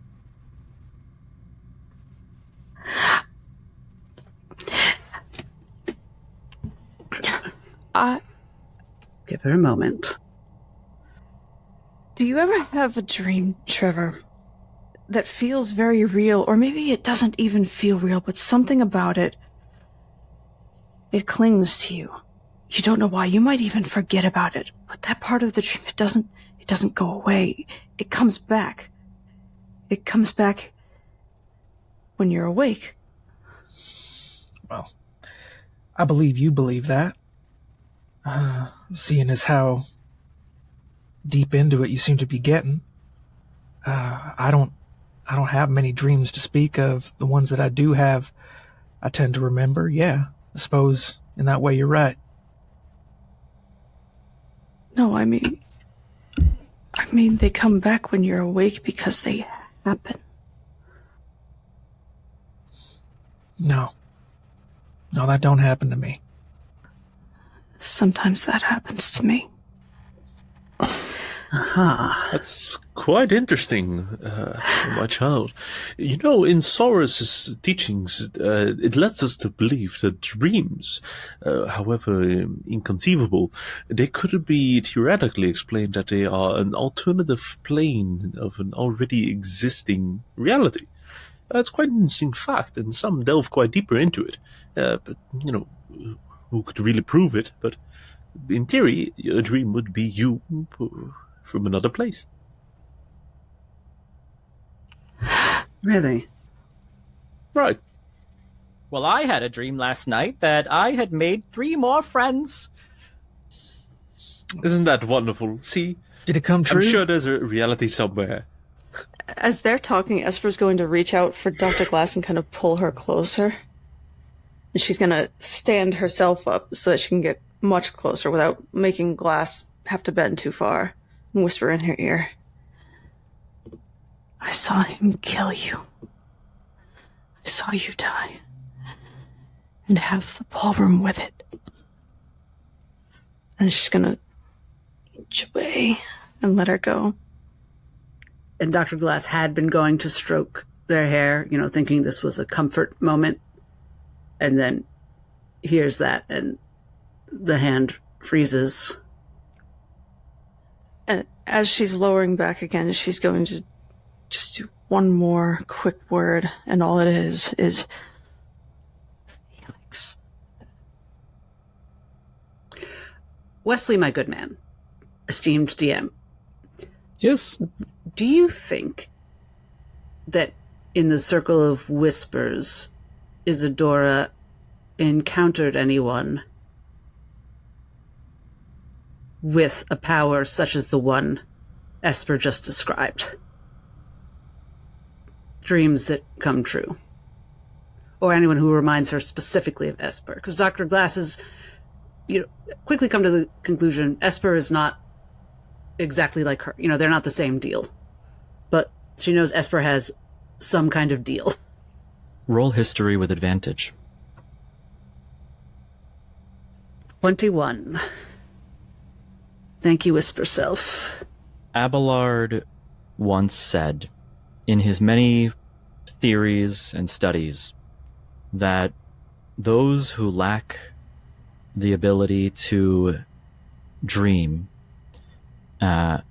like some in the Circle of Whispers, he had theorized that when a gift is taken away, it doesn't disappear. And it's possible that that ability being taken becomes a gift for someone else. It was such a malformed and early thought and concept that it never received much study, especially after Abelard's death. The closest could be, and again, this is just so far in the realm of theory, that Esper is gifted. But as far as others in the Circle of Whispers who had this gift or ability, none. Because however rare the Circle of Whispers might be, equally so would be those who might be affected by it. Thank you. she remembers that, but meanwhile has a lot to process. Because she believes Esper completely. Just for a bit of flavor, Trevor, who has been looking at it the whole time, has been kind of wrapping up his hands. He's kind of had a peripheral view of everything that's been going on. He's only really known Esper for 1-2 days total. So all that he really knows of them is, Esper is a friend of the doctor's who probably was patient at one point. And the fact that, they were giving such vivid descriptions of their dreams wasn't really perturbing to Trevor, but the fact that he's still looking at it and now the doctor is at a loss for words, which is a rare instance. Now he's kind of like paying more rapt attention as he's doing. Nihilus looks towards his side and says, "Say, Valadin, do you dream?" No. Well, all right. Dr. Esper, perhaps you should rest more, particularly you, Esper. You are restless the entire night. Esper, in the moment of slowly letting go of Dr. Glass and having the connected stare back and forth, is going to eventually, the shoulders will drop. Esper will slump back to their sleeping surface and then pull their small pack from the side where they had kind of used it as a pillow, kind of as a hugging device. She'll give a little shake of her head. I'm sorry, maybe I just need my medication for the day and it'll be good. And take out the belt with the dosages of the slow ether. Take it, give it a little tap, clear out the air bubbles from the bottom, bring it to their mouth, crush the top bead of glass so that the pressure lets the actual medication flow into Esper's mouth. And then they will just kind of sit back, try and breathe deeply. And whether it's the taking of the medication or the unease that everybody saw Esper in, they are trying to calm themselves and let the medication begin to take effect. As you take this dosage, as always, a warm feeling flows down your esophagus, and everything in the world becomes just a little bit blurry, but in a good way, a little bit numb, but in a good way. Though notably, the effect feels just a little bit less intense than the last time. And then that feel of it not quite being enough settles after the initial relief. And Esper's eyes are closed just a moment longer. And their hands quickly reach for the belt of medication, roll it back up, hesitate, hold it in a grip that's a little bit tight, and then shove it back into the pack. I, as a player, don't know everything about soft ether, but Dr. Glass knows a lot about it, especially because a friend of hers who helped develop it for... Anyway, could I do it like a medicine check or something, Wes? Do I have something in my bag that might help with any side effects or something? Like, do I know she's about to get nauseous and I, like, pull out... Is there something doctorly I could do to help? Like, I know she needs this medication. You know, I know it's not... Yeah. As a doctor, you wouldn't have to roll for this. The effects of soft ether are medically widely accepted within the community. And it doesn't really have side effects, at least is what everybody says. And They do say that. You know, you can expect that Esper is going to feel just a slight amount of euphoria and a numbing of pain. And she won't be feeling sick or ill. but you can probably, again, for free without having a check, because you're a doctor after all, tell that she has a very, very slight, what do you call it? Tolerance. Tolerance, yes. Yes, building. Do I file that away?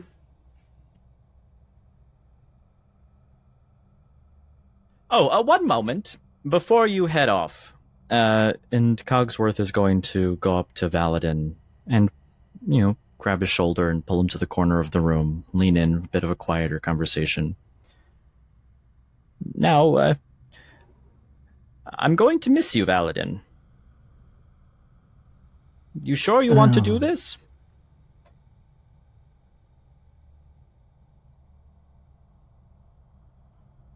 Thank you, Cogsworth.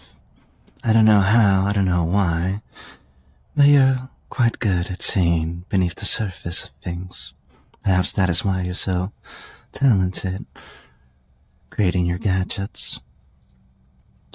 I'll try to be back, check in on you. I left you a list. Remember to brush your teeth. Don't sleep in the chair, sleep in the bed. I told Edmund to bring some food for this one, as he would gently hand the cat to Cogsworth.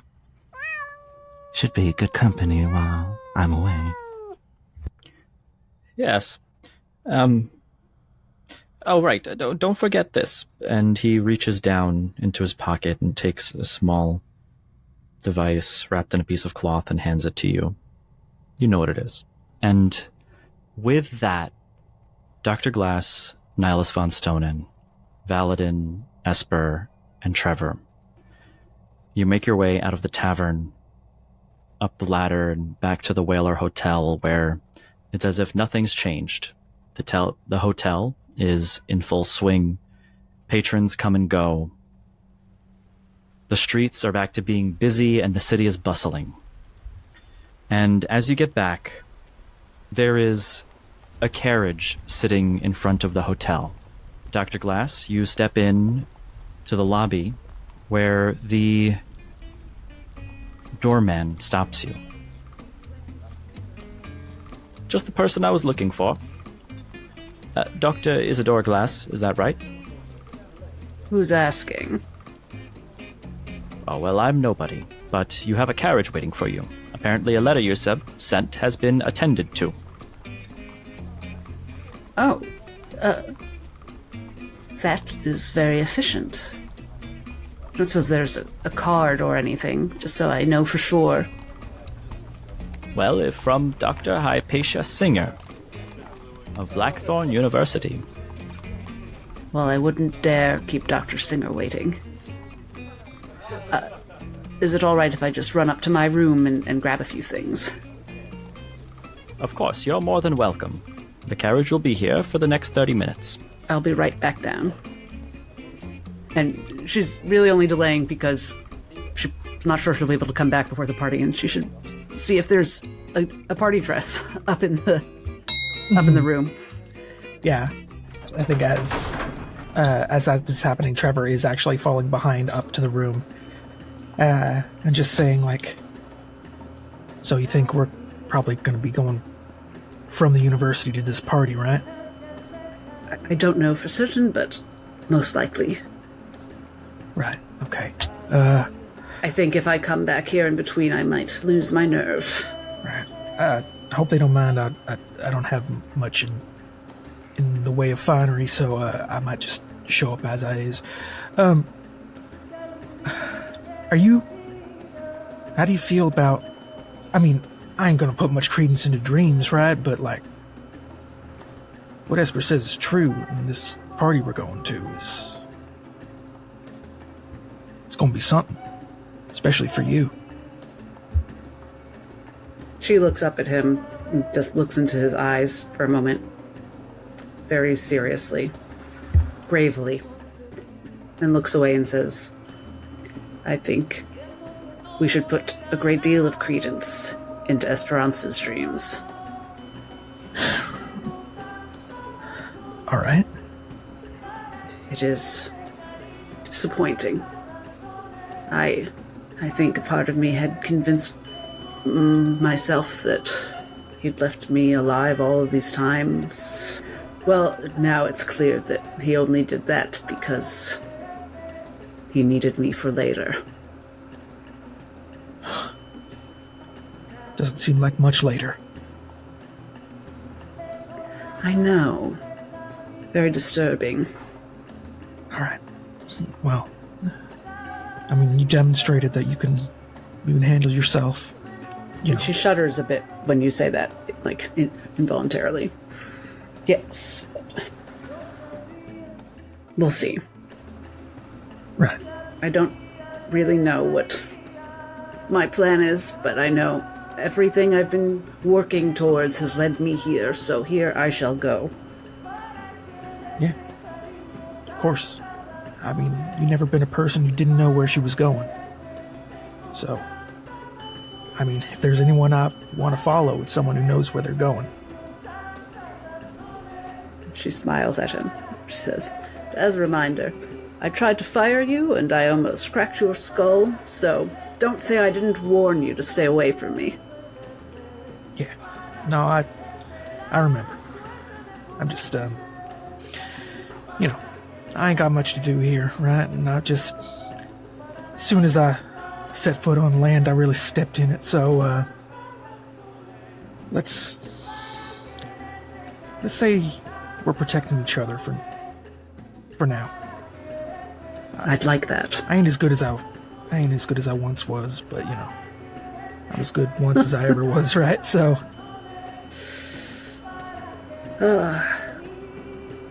We're rather alike in a certain way, aren't we, Trevor? Thank you for being here. Yeah, no problem. It's I'll just take the compliment. And I think right before the elevator stops and opens the door, she says, wait, there's an elevator operator, right? Yes. Okay, so then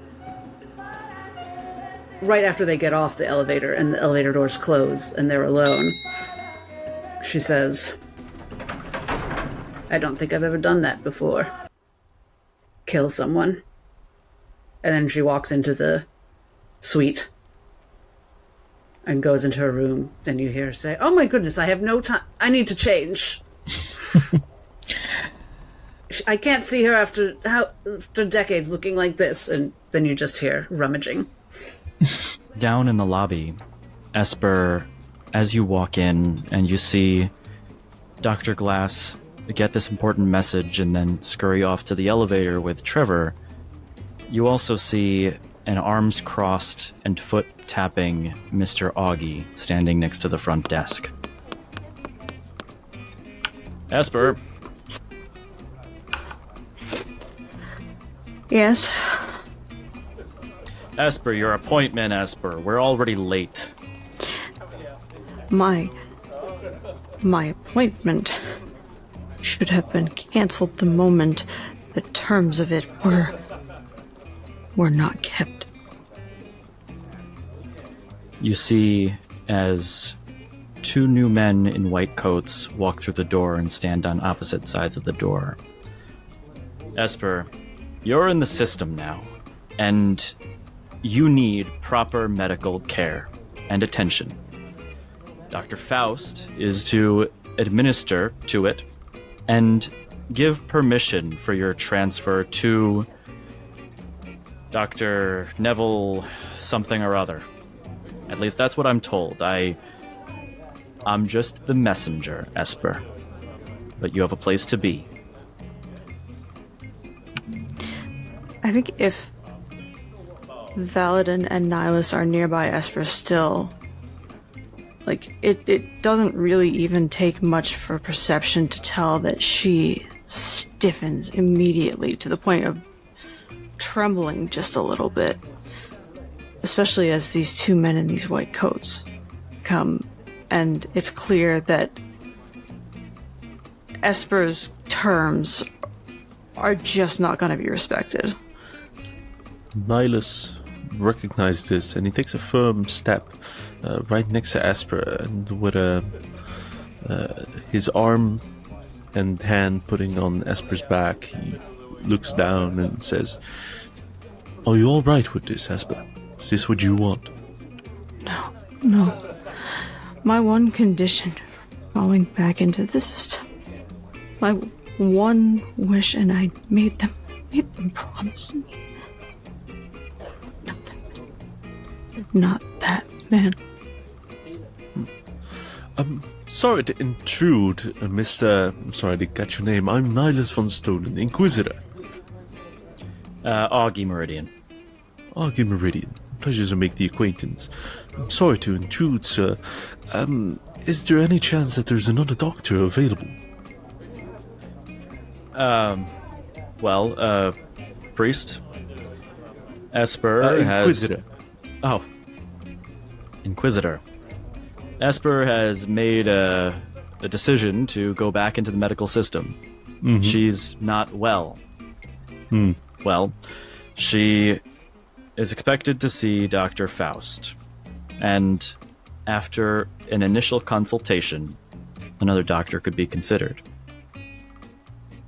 She's not a hostage, so if you'd like, you could go consult for her. I saw you walk in together, so if that's what you want, I won't stop you. Well, over our travels, I suppose I've seen many alike to use assistance. Say, Esper, would you like my assistance with this particular encounter? You could attest, I think, to how well I'm managing. Of course. Yes. I'm sure that wouldn't be a problem, would it? I'm sure... Sorry, what's your title? Your guardian? They call me a handler. I'm just meant to get her to her appointment from across the pond. Ah, I see. Mr. Paladin, would you like to come as well? Of course. As long as that is not an issue, they would turn towards Dr. Augie. If Valadin looked down at Esper at all, he would be able to tell that she's fucking terrified. He looks up towards one of the men in the white suits who nods his head up and down and then looks back at Esper. All right. We'll get you both temporary permits to follow her as a guest, and you can attend the trip. Come on. And he walks by. Excellent. And goes to the side of the hotel where you'll find another carriage. Before long, you find yourselves in the Flyover, a cable car system that runs all the way from Port Hillcrest to the Citadel, with stops in between. Simply put, in order to save time, after making our goodbyes at the Whaler Hotel, we find ourselves on the Flyover. What would you like to do? As Trevor is on the flyover, he is constantly looking down on the city underneath him, just kind of like taken aback by it. He goes, I don't think I've ever seen a city like this before. Never seen a city like this, and I've never seen a city in this way. Just even at the Sovereign Sea Gate, when I went in, it was like I was an ant. Now here, all the ants are down there. He kind of puts his hand on the side of it, just goes, I think it's a little on the nose, though. And he kind of rattles the bars. No matter how far you get, you can't get out. Still caged. Prettiest bars I ever seen, though. Yes, they try to make the bars pretty. Just kind of... Are you all right? I don't know. I hope I will be soon. backs up and goes back to where he stood beside you. I've never seen it like this either. This or any city. When I came here as a girl, we didn't leave Port Hillcrest. And Wes, can she see the prison and asylum from up here? You're looking in the other direction, near the Citadel, beside its massive towering exterior walls. You see a very opulent university built into the side of the mountain, separate from the city itself. It's very nearby, and as you land atop the final resting place of this cage before you can step out to your second carriage, you look down on it. It's a beautiful old building.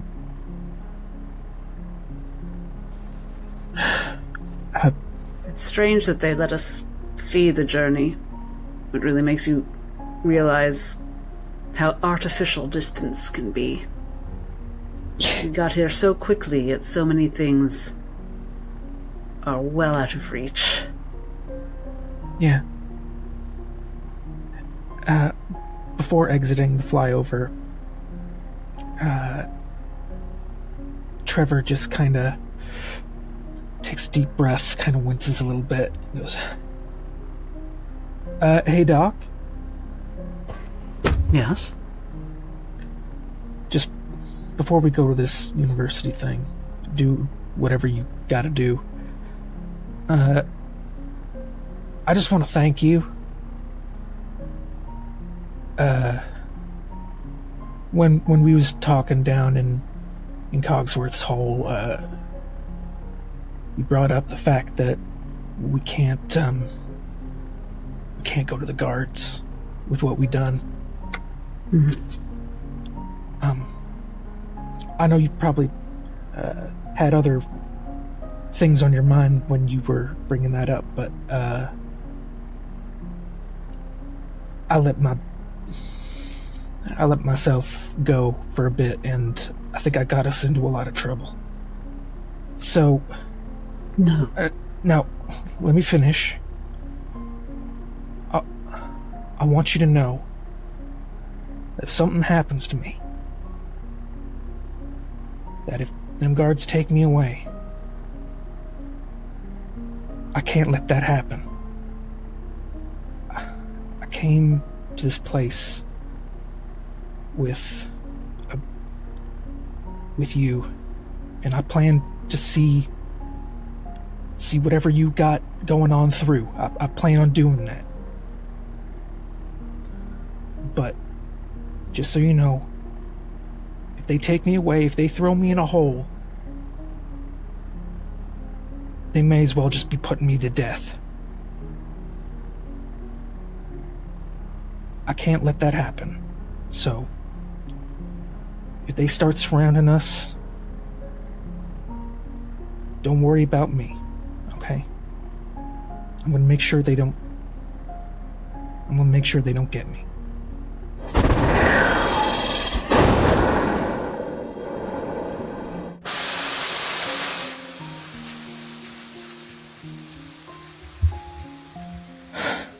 Just thought you should Trevor, know. Thank you. I respect you a great deal, and I'll take you at your word, but I am going to have some questions for you. You don't have to answer them, but I'm sure you knew I was going to at least ask. Yeah. I get it. Not right now, though. Yeah. Let's just, I mean, if all goes well here, I'll be glad to tell you everything. The first step you take out of the flyover, the first thing you notice is a bit of a wretched smell from the city. It's dirty. There's smog that comes from the center. But the carriage you find is equally as ornate, and it takes you down a winding path to the university, where you're parked in front and you're able to step out after what is about 4.5 hours total this trip. It's already kind of early evening as you step out, and you're greeted by nobody. The university is quite quiet and calm, and the front door has a beautiful picture of a stained glass umbrella. And I think right before they get out of the last carriage, she grabs Trevor's wrist and says, Trevor, I'm going to ask you something, and you have to be honest. Does this frock coat look silly on me? It's practically white. I'm 61 years old. I must look ridiculous and dressed like a girl. I'm afraid I got some sour news for you, miss. I think you do look like a girl. But He just gives his arm a little smack. hey, careful, I'm fragile. Well, don't get fresh. Well, I don't have a change of clothes anyway besides the evening dress, so this is how it will go. I mean, folks walk out with 2 uniforms, right? It's how they're dressed and how they carry themselves, you know? You just act the part. Confidence. She I know you can do always that. had a way of seeing right through me, but that will be fine. And you didn't worry about me with her, by the way. She's an old friend. Other than you, she's the closest I come to trusting a person on this island. Yeah. Me too.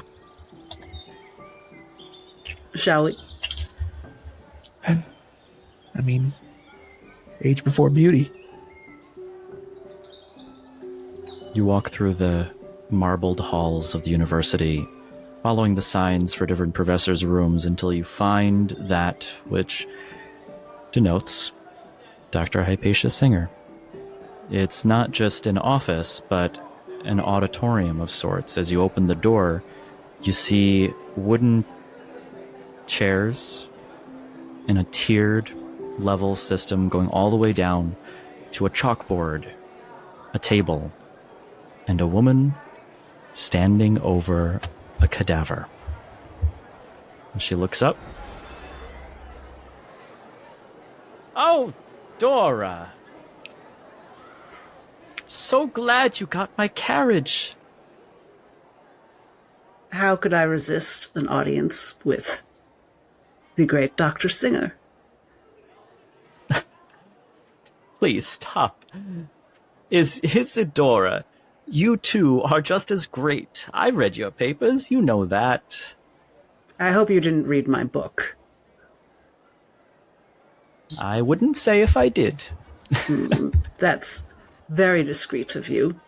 This is my man Trevor. Trevor, this is Dr. Hypatia Singer. How'd you do? Be careful with her. Trevor. Very nice to meet you, Trevor. Dora, you're traveling with bodyguards now. I didn't think you the type. Well, I'm very important now, and very special, so I need a little extra protection.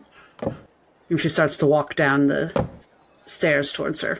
Very one step at a time, like step, feet meet, step, feet meet. Well, Like it's a step and is repeat. no surprise. You told me about it, but now that I see it in person, I'm so sorry about what happened to your leg. I don't... Anyway, Oh, that's fine. how have you been? I've been well, better now, of course, but there's a great deal to tell you. And it's just good to see you, that's all. So good to see you as well. I practice medicine now here at Blackthorn University. It's been a long time, I know. But watch this. And She takes her hand and she runs it over the cadaver's chest, just slightly above, and you don't see a surgical operation happening or anything of skill and tact from a medical perspective like she always has. Instead, you see a little bit of black bubbling beneath her hand, and an incision that had been made across the chest begins to suture itself closed. Hypatia, how? You never mentioned that you could... Is that what you're getting up to here? Is there an issue? No, You know Blackthorn University is known for its study on the void? That's why I'm here. It's just a little unfair, you becoming even more interesting at our age. You'd be surprised. It's very promising. This magic, this arcane, it's more potent than anything that I've dabbled in. Well, I'd love... How do you access it? You didn't do magic before, did you? I mean, I could dabble in small cantrips. I spent a considerable amount of time studying with the other professors here. Of course. And it turns out that when applying skills, you can affect the magic's usefulness. This used to take me an hour. And you look down and you see the wound is sutured closed. Magically, it's like somebody has sizzled together the skin rather than with a thread and needle. That's beautiful, Hypatia. Yes. And you too can attend my class for 3 easy payments of 95 scrip each. Well, you know I'd pay anything to be your student. Enough with the flattery. What brings you to the island? I know you're not here for me. Well, we got here earlier than expected. I had a few personal affairs planned, and then the saturation came extremely early, and we were rushed here. And we and some people we met are staying in Port Hillcrest. We've been put up, and you know how I love trouble, and I just hoped to bend your ear about, the lay of the land and get some advice on where to go, social spots, things like that, while I'm waiting for the semester to start. If there's some place we could talk privately. This is as private as it gets, unless you mean your bodyguard.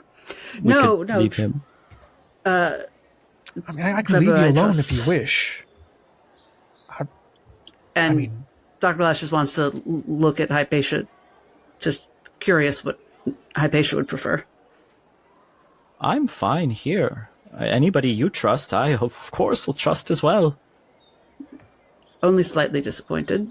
Dr. Glass says, yes, well, you can say absolutely anything in front of Trevor. I won't keep it in my head none anyway, so don't worry about it.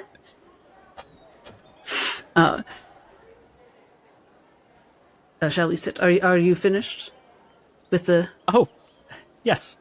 She takes the cloth and unfurls it over the body and goes over to her desk in the corner where there's 2 chairs in front of it. Yes, well... So, what brings you to this island, and what is it that you're looking to ask me about? Because I can tell you what I know. Well, thank you again for getting me the lecturer spot here. I know that's not for a little bit. I'm excited to learn about all you do and to bore your students to tears with my own theories. As for being here early, I don't know if you've heard anything about this party that's happening tonight. A Lord Felix Royce? Yes, actually, I got an invitation. Do you know him?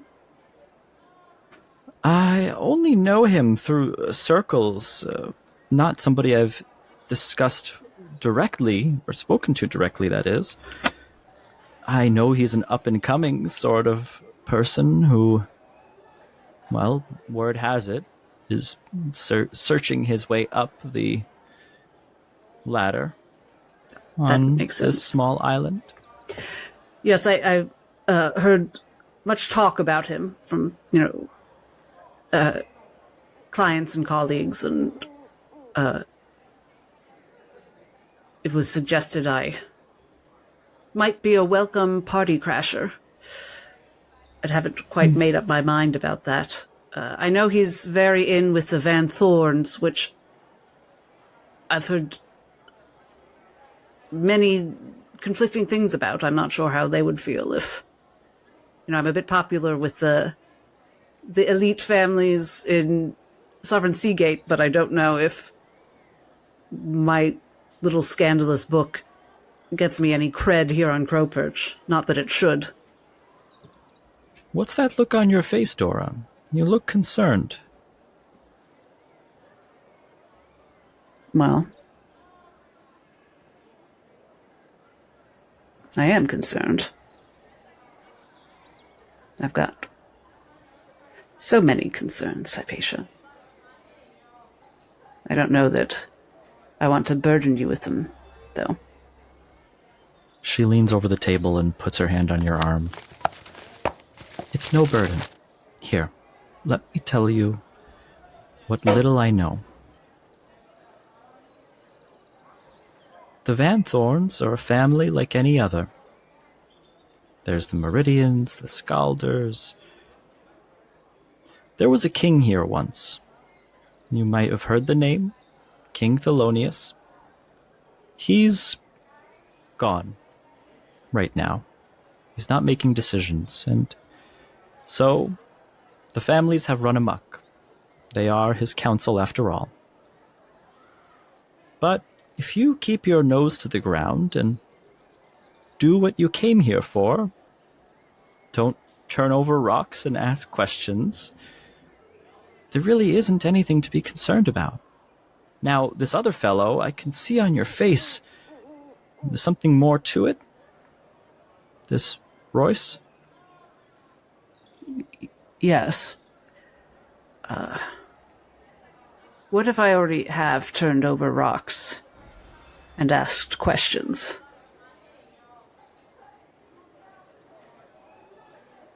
Well, you have two options. You ask great forgiveness of the powers that be, or you unfortunately align yourselves with their enemies. Power on this island is a balancing act. Who are their enemies? The four houses, they work in opposition with one another. House Vanthorn, House Scalder, House Meridiel, and House Dragar. They are all in opposition, though will work together. It's very political, very strategic. It's not something you'd want to be too entangled in. But simply to have protection, that's a good start. She looks at Hypatia, really looks at her.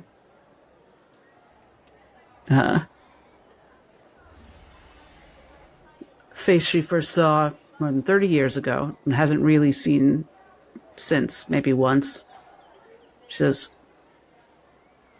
"This is silly, me wasting your time, asking you things other people could tell me. This is what I really want to ask you about." And she takes out of her bag a map And it's a map of Sablemere and the surrounding area with a big star drawn on it, connecting 5 points. Glave's Rest, a point in Witchvale in the forest, a point in the Black Nest Mountains, a point in the middle of the sea, and Crow Perch. She says, "Does this mean anything to you? Perchance." She looks briefly towards the door, and you see a little twinkle of black energy from her finger as she waves it in the air and the door closes, all the way up at the top of the stairs. And she takes the map and pushes it to the center of the table. Dora, I know sometimes you can be a dog with a bone. But you should know that this is a very heavy bone. Are you sure you want to go down this path, Dora? Look at me, Hypatia. I wouldn't be here if I weren't well down this path already. Dragged down this path. And don't get me wrong, I've made it all far, far worse myself. And if you want to kick me out of here right now and bar me from the Citadel, the university, that would be a very sane thing to do. But I promise you, I did not start this. Very well. She takes out a quill and dips it in some red ink and circles each of the points on the map. They are theories propositioned by other professors in the university as to the origin of the island, as to why several months out of the year salt is so heavy in the ocean that it creates a natural barrier preventing almost any ship from passing, and why half the island as well is engulfed by it. There's a line that inches closer to the Citadel every year. Why there's a mountain here in the middle of the ocean, so close to the shore it seems unnatural. There's a lot of questions, and surrounding all of it are some very special people. People with gifts. I don't begin to know anything more than that. I couldn't say. It's just what I've heard among the faculty. This, and she opens the drawer of the desk and takes out a small shard that looks almost obsidian, almost metallic, has this otherworldly sheen to it. This island holds more than a precious mineral for refining metals. Artifacts were the first sign, and later entire chambers found. The Citadel sits atop of the largest subterranean system known anywhere in this part of the world. And the wealthiest, they find themselves closest to the bottom. Some say it's the Broom, being close to the mines and where all the wealth is created, but others know better. There's something more down there. And the powers that be will do anything to make sure they're the ones to uncover it. And the spire is right here. And she circles the center of all 5 points. Dr. Glass just turns the head of her cane towards Hypatia, so she sees the black inlay in the handle. It's similar to the shard. Do you know the name Abelard Cook? Ironically, I do. I have, as a part of my invitation, and she takes out the invitation to the event, and points at the name Lord Felix Royce on it. In circles surrounding this man, by which I was invited, there are rumors that Abelard Cook and him were involved in some way. I only have heard this as whispers behind doors and conversations that I was not privy to. But I know that there's some kind of connection between them. There was, yes. I'm sorry I lied to you about not knowing him, Felix. I think you could probably tell that right away, though. He's dangerous. You wouldn't look so concerned. You, Dora, one of the bravest people I know.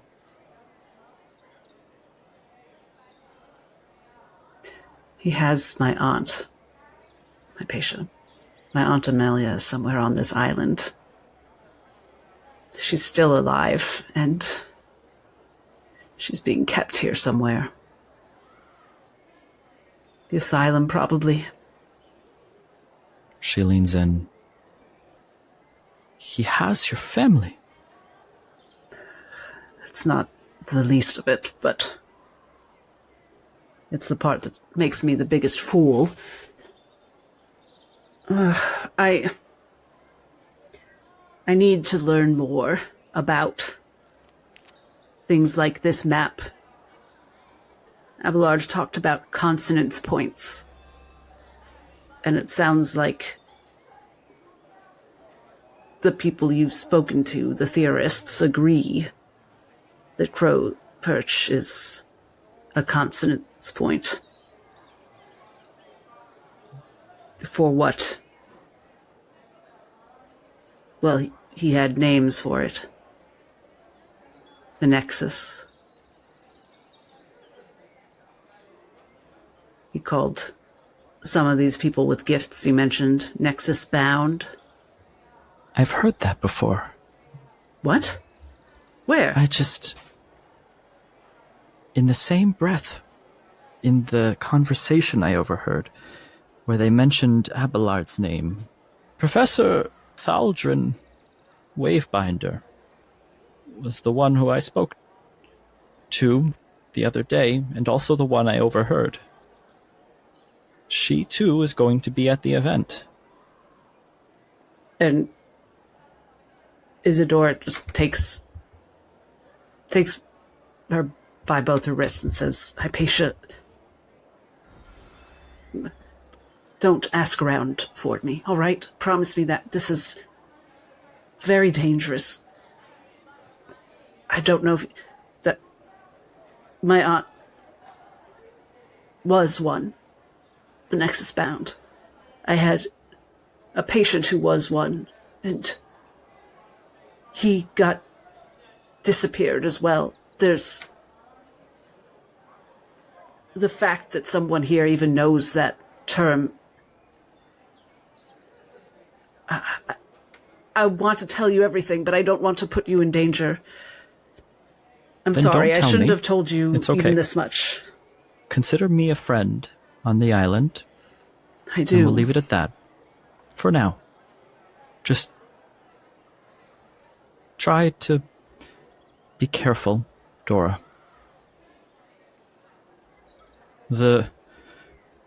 How did they put it?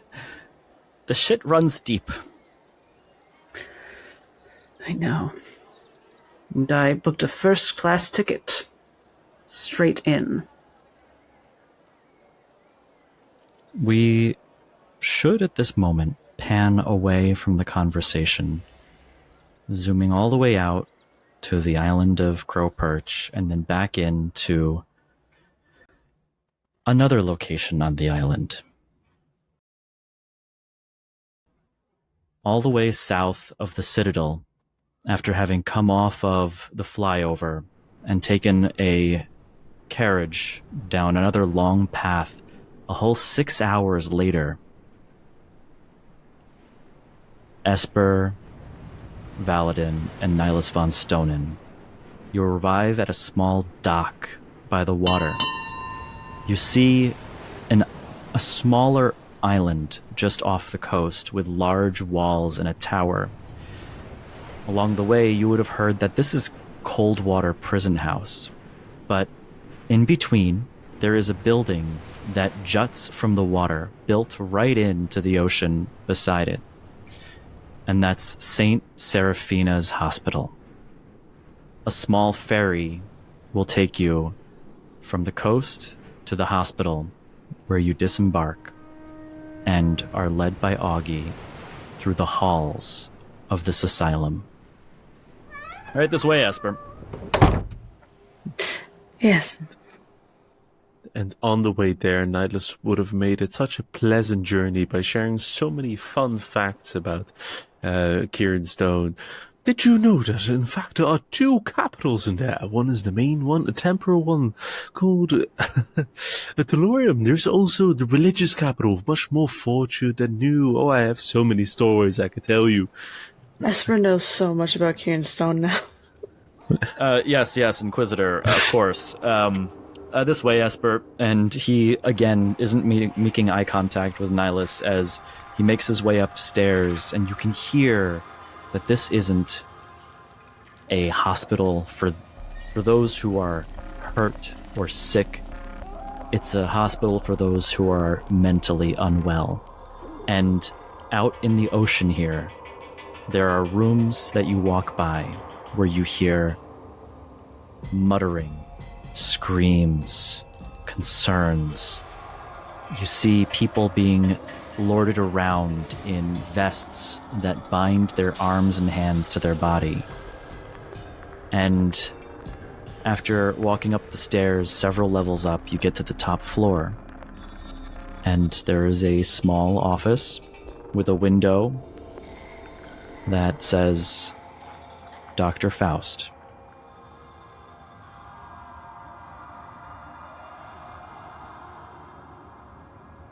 However long Augie is going to let that door stay shut, Esper is going to, after having walked through this hospital where, oddly, they seem to move more comfortably through, their eyes are going to close in front of this door and they're going to do their best to breathe in and out again. Their small hands are going to ball into fists and then release, so that they can walk through the door with a straight face. The door opens and you walk into the office, and you see a white coat, a doctor's coat, with his arms crossed behind his back as he looks out of the window across the small gap in the ocean between the asylum and the prison. And as he turns around, Esper, long time no see. It is good to see you again, Dr. Faust. You actually mean that, Esper.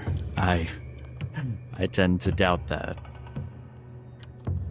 The last time we saw each other weren't on the best of terms, but I'm just glad you're back seeking help. Well, I think we both know that healing isn't... what was that word? Linear? There's pains along the way, but without doubt, you helped me heal. Wow. I'm so glad to hear that. I was in the process of transferring here to St. Seraphina's, and a file came across my desk, a notice. You're looking to transfer to Dr. Pettifogger, the I tincture am. salesman? Yes. Well, if my care was so great, why, coming back into the system, would you want to transfer? I want to make it clear first that I'm going on this sort of journey again because, in part, this is the only way that they would let me.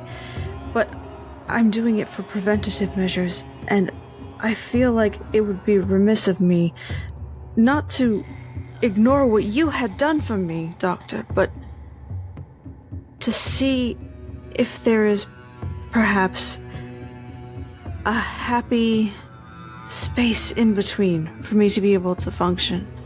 I want to make sure that I can remain well when I'm outside of the system.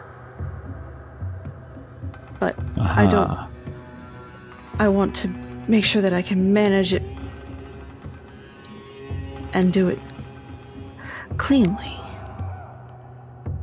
He closes his book with such vigor. And let me get this straight. You want to move on, but my doctoring has been more than sufficient for you. And you want to move to this new doctor, but you're thankful to me as your old doctor. Esper, I would say that's a bit of a split personality. A bit of a concern, to be honest. Do I? And while you're more than welcome to be here as her support group, I do ask that you keep her doctoring to her doctor. Oh, don't mind us. We're simply here to observe. As Baladin, with his arms crossed behind his back, would move towards the great window at the back of the room. Well, Esper, that's a concern from your doctor. The asylum had given me pass to do this. They'd allowed me to. They thought it was quite all right. I had only meant to explain that I wanted to make sure that I was as well equipped as I could be. And you've certainly helped to set me up. There isn't going to be an equal to the service that you have done me for 11 years of my life. Nobody is going to have that much impact.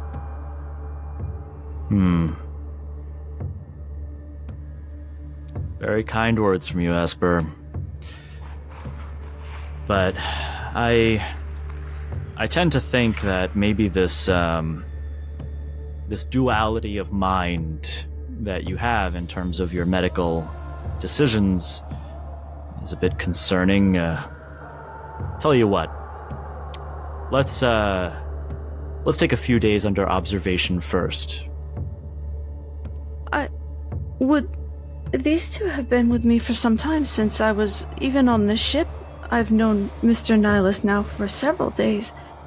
I'm sure that they could provide witness to my state. Yes, but they're not trained psychologists, are they? Nihilus, are you a trained psychologist? Oh, I am an inquisitor of a That's what I fateful thought. knowledge. And Valadin. And I am sorry, you didn't say his proficient name. and I am proficient in medicine. Yes. And you there, are you a trained psychologist? No. Yeah, so Esper, as I was saying, neither of these people are trained psychologists, so how could they possibly speak to the state of your mental well-being?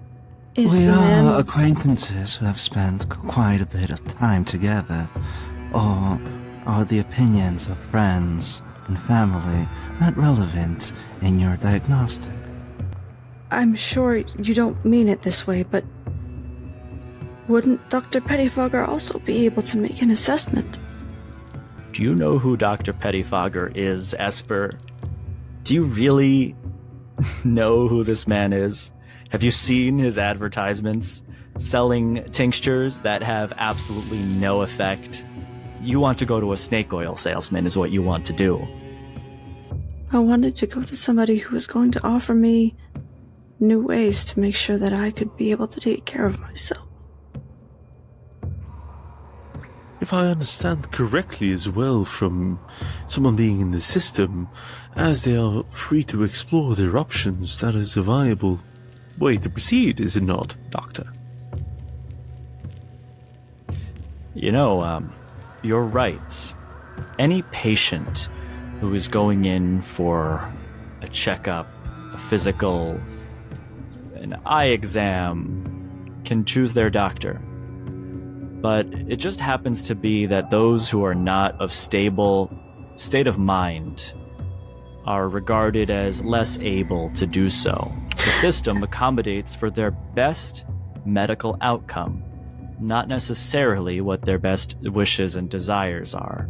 If we indulge the wishes and desires of our patients here, they would be seeing doctors in all sorts of strange places. They would be doing all sorts of strange things. They can't mentally be able to look after their own medical well-being. But also, I mean, I have these two, and even more. I have met other people that I have spent my days around now. There's... Oh yeah? Are any of them doctors? Yes. Really? Who might that be? They are a doctor. That's all I know. I've seen their papers. Yes, in fact, I'm here also sporting, for that matter. I'm afraid the doctor whose was not able to be present, as there was urgent matters, but I happily shared the name. I'm sure you would know a famous person as such, Dr. Isadora Glass. Glass. You know, she disappeared from the field.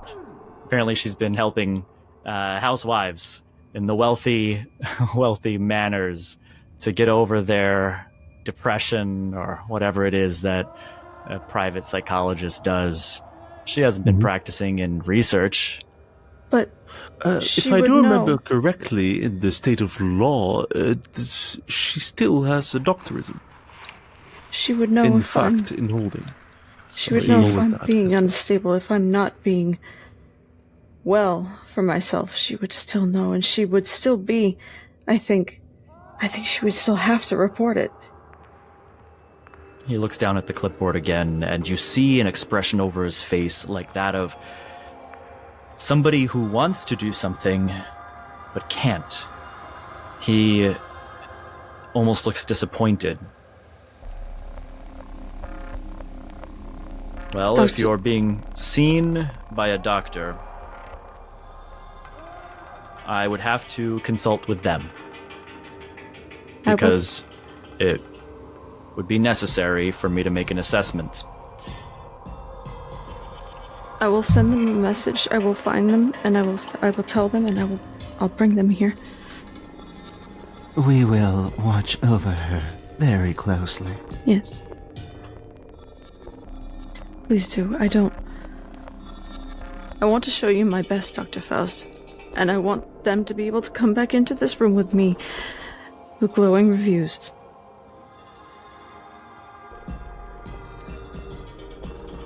All right. Well, he outstretches his arms in a facade of being open and comfortable with you. Well, Esper, that sounds like a swell idea. Let's have you please bring this doctor to me so I can assess her ability to take care of your well-being. However, you are still my patient for the time being. So he reaches beneath the desk, unlocks a drawer, and pulls it open. You hear the rattling of bottles within, and he takes out 10 vials of slow ether that seem to be tinted just a little bit yellow. All it takes is the sound of bottles clinking for Esper to break the facade that they had going on, and there is a shivering recoil from them before the mask comes back up immediately. Esper, this is a prescription. I heard that you got one from your last doctor who brought you to me. Well, something like that. Anyway, here's some slow ether. It's my own formula. It'll keep you well until I get to meet your doctor. Thank you, Dr. Faust. You're welcome, Esper. So great to see you again. You're in good hands. We will be back soon. I'm sure you will. Here you are, and he holds it out to you. Her hand reaches forward and in a smooth motion she takes it, scoops it back out. There's no pause in the motion of her arm to get this set of files. Well, I know it's been a long trip to get here, but it was medically necessary. He claps. All right. And the door opens, and you see 3 very large, burly medical assistants have been standing out there as if ready to come in. And they open and move away for you. Much appreciated, Doctor. Till next time. It was very good to see you again. Till next time. And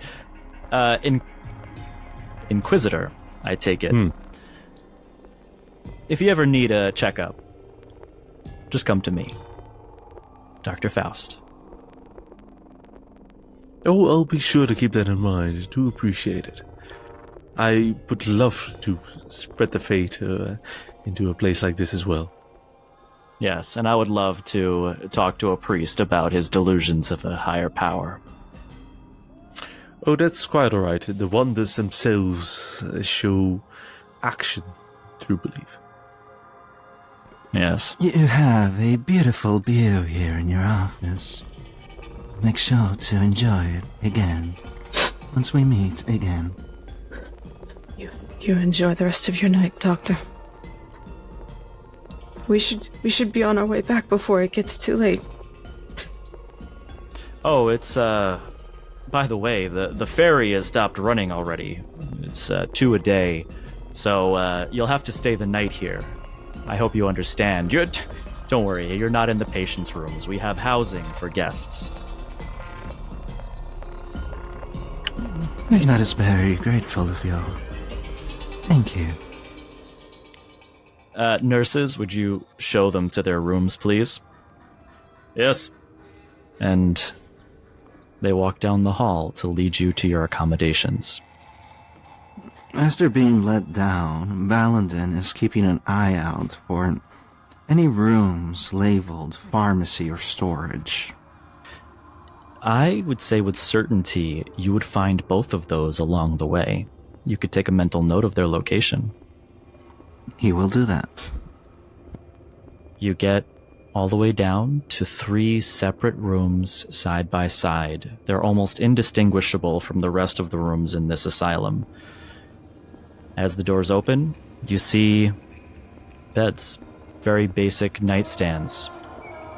Honestly, if it is for guests, it bears not much difference from the rest of the building. And since it's been already a very long session, perhaps we should end there for tonight.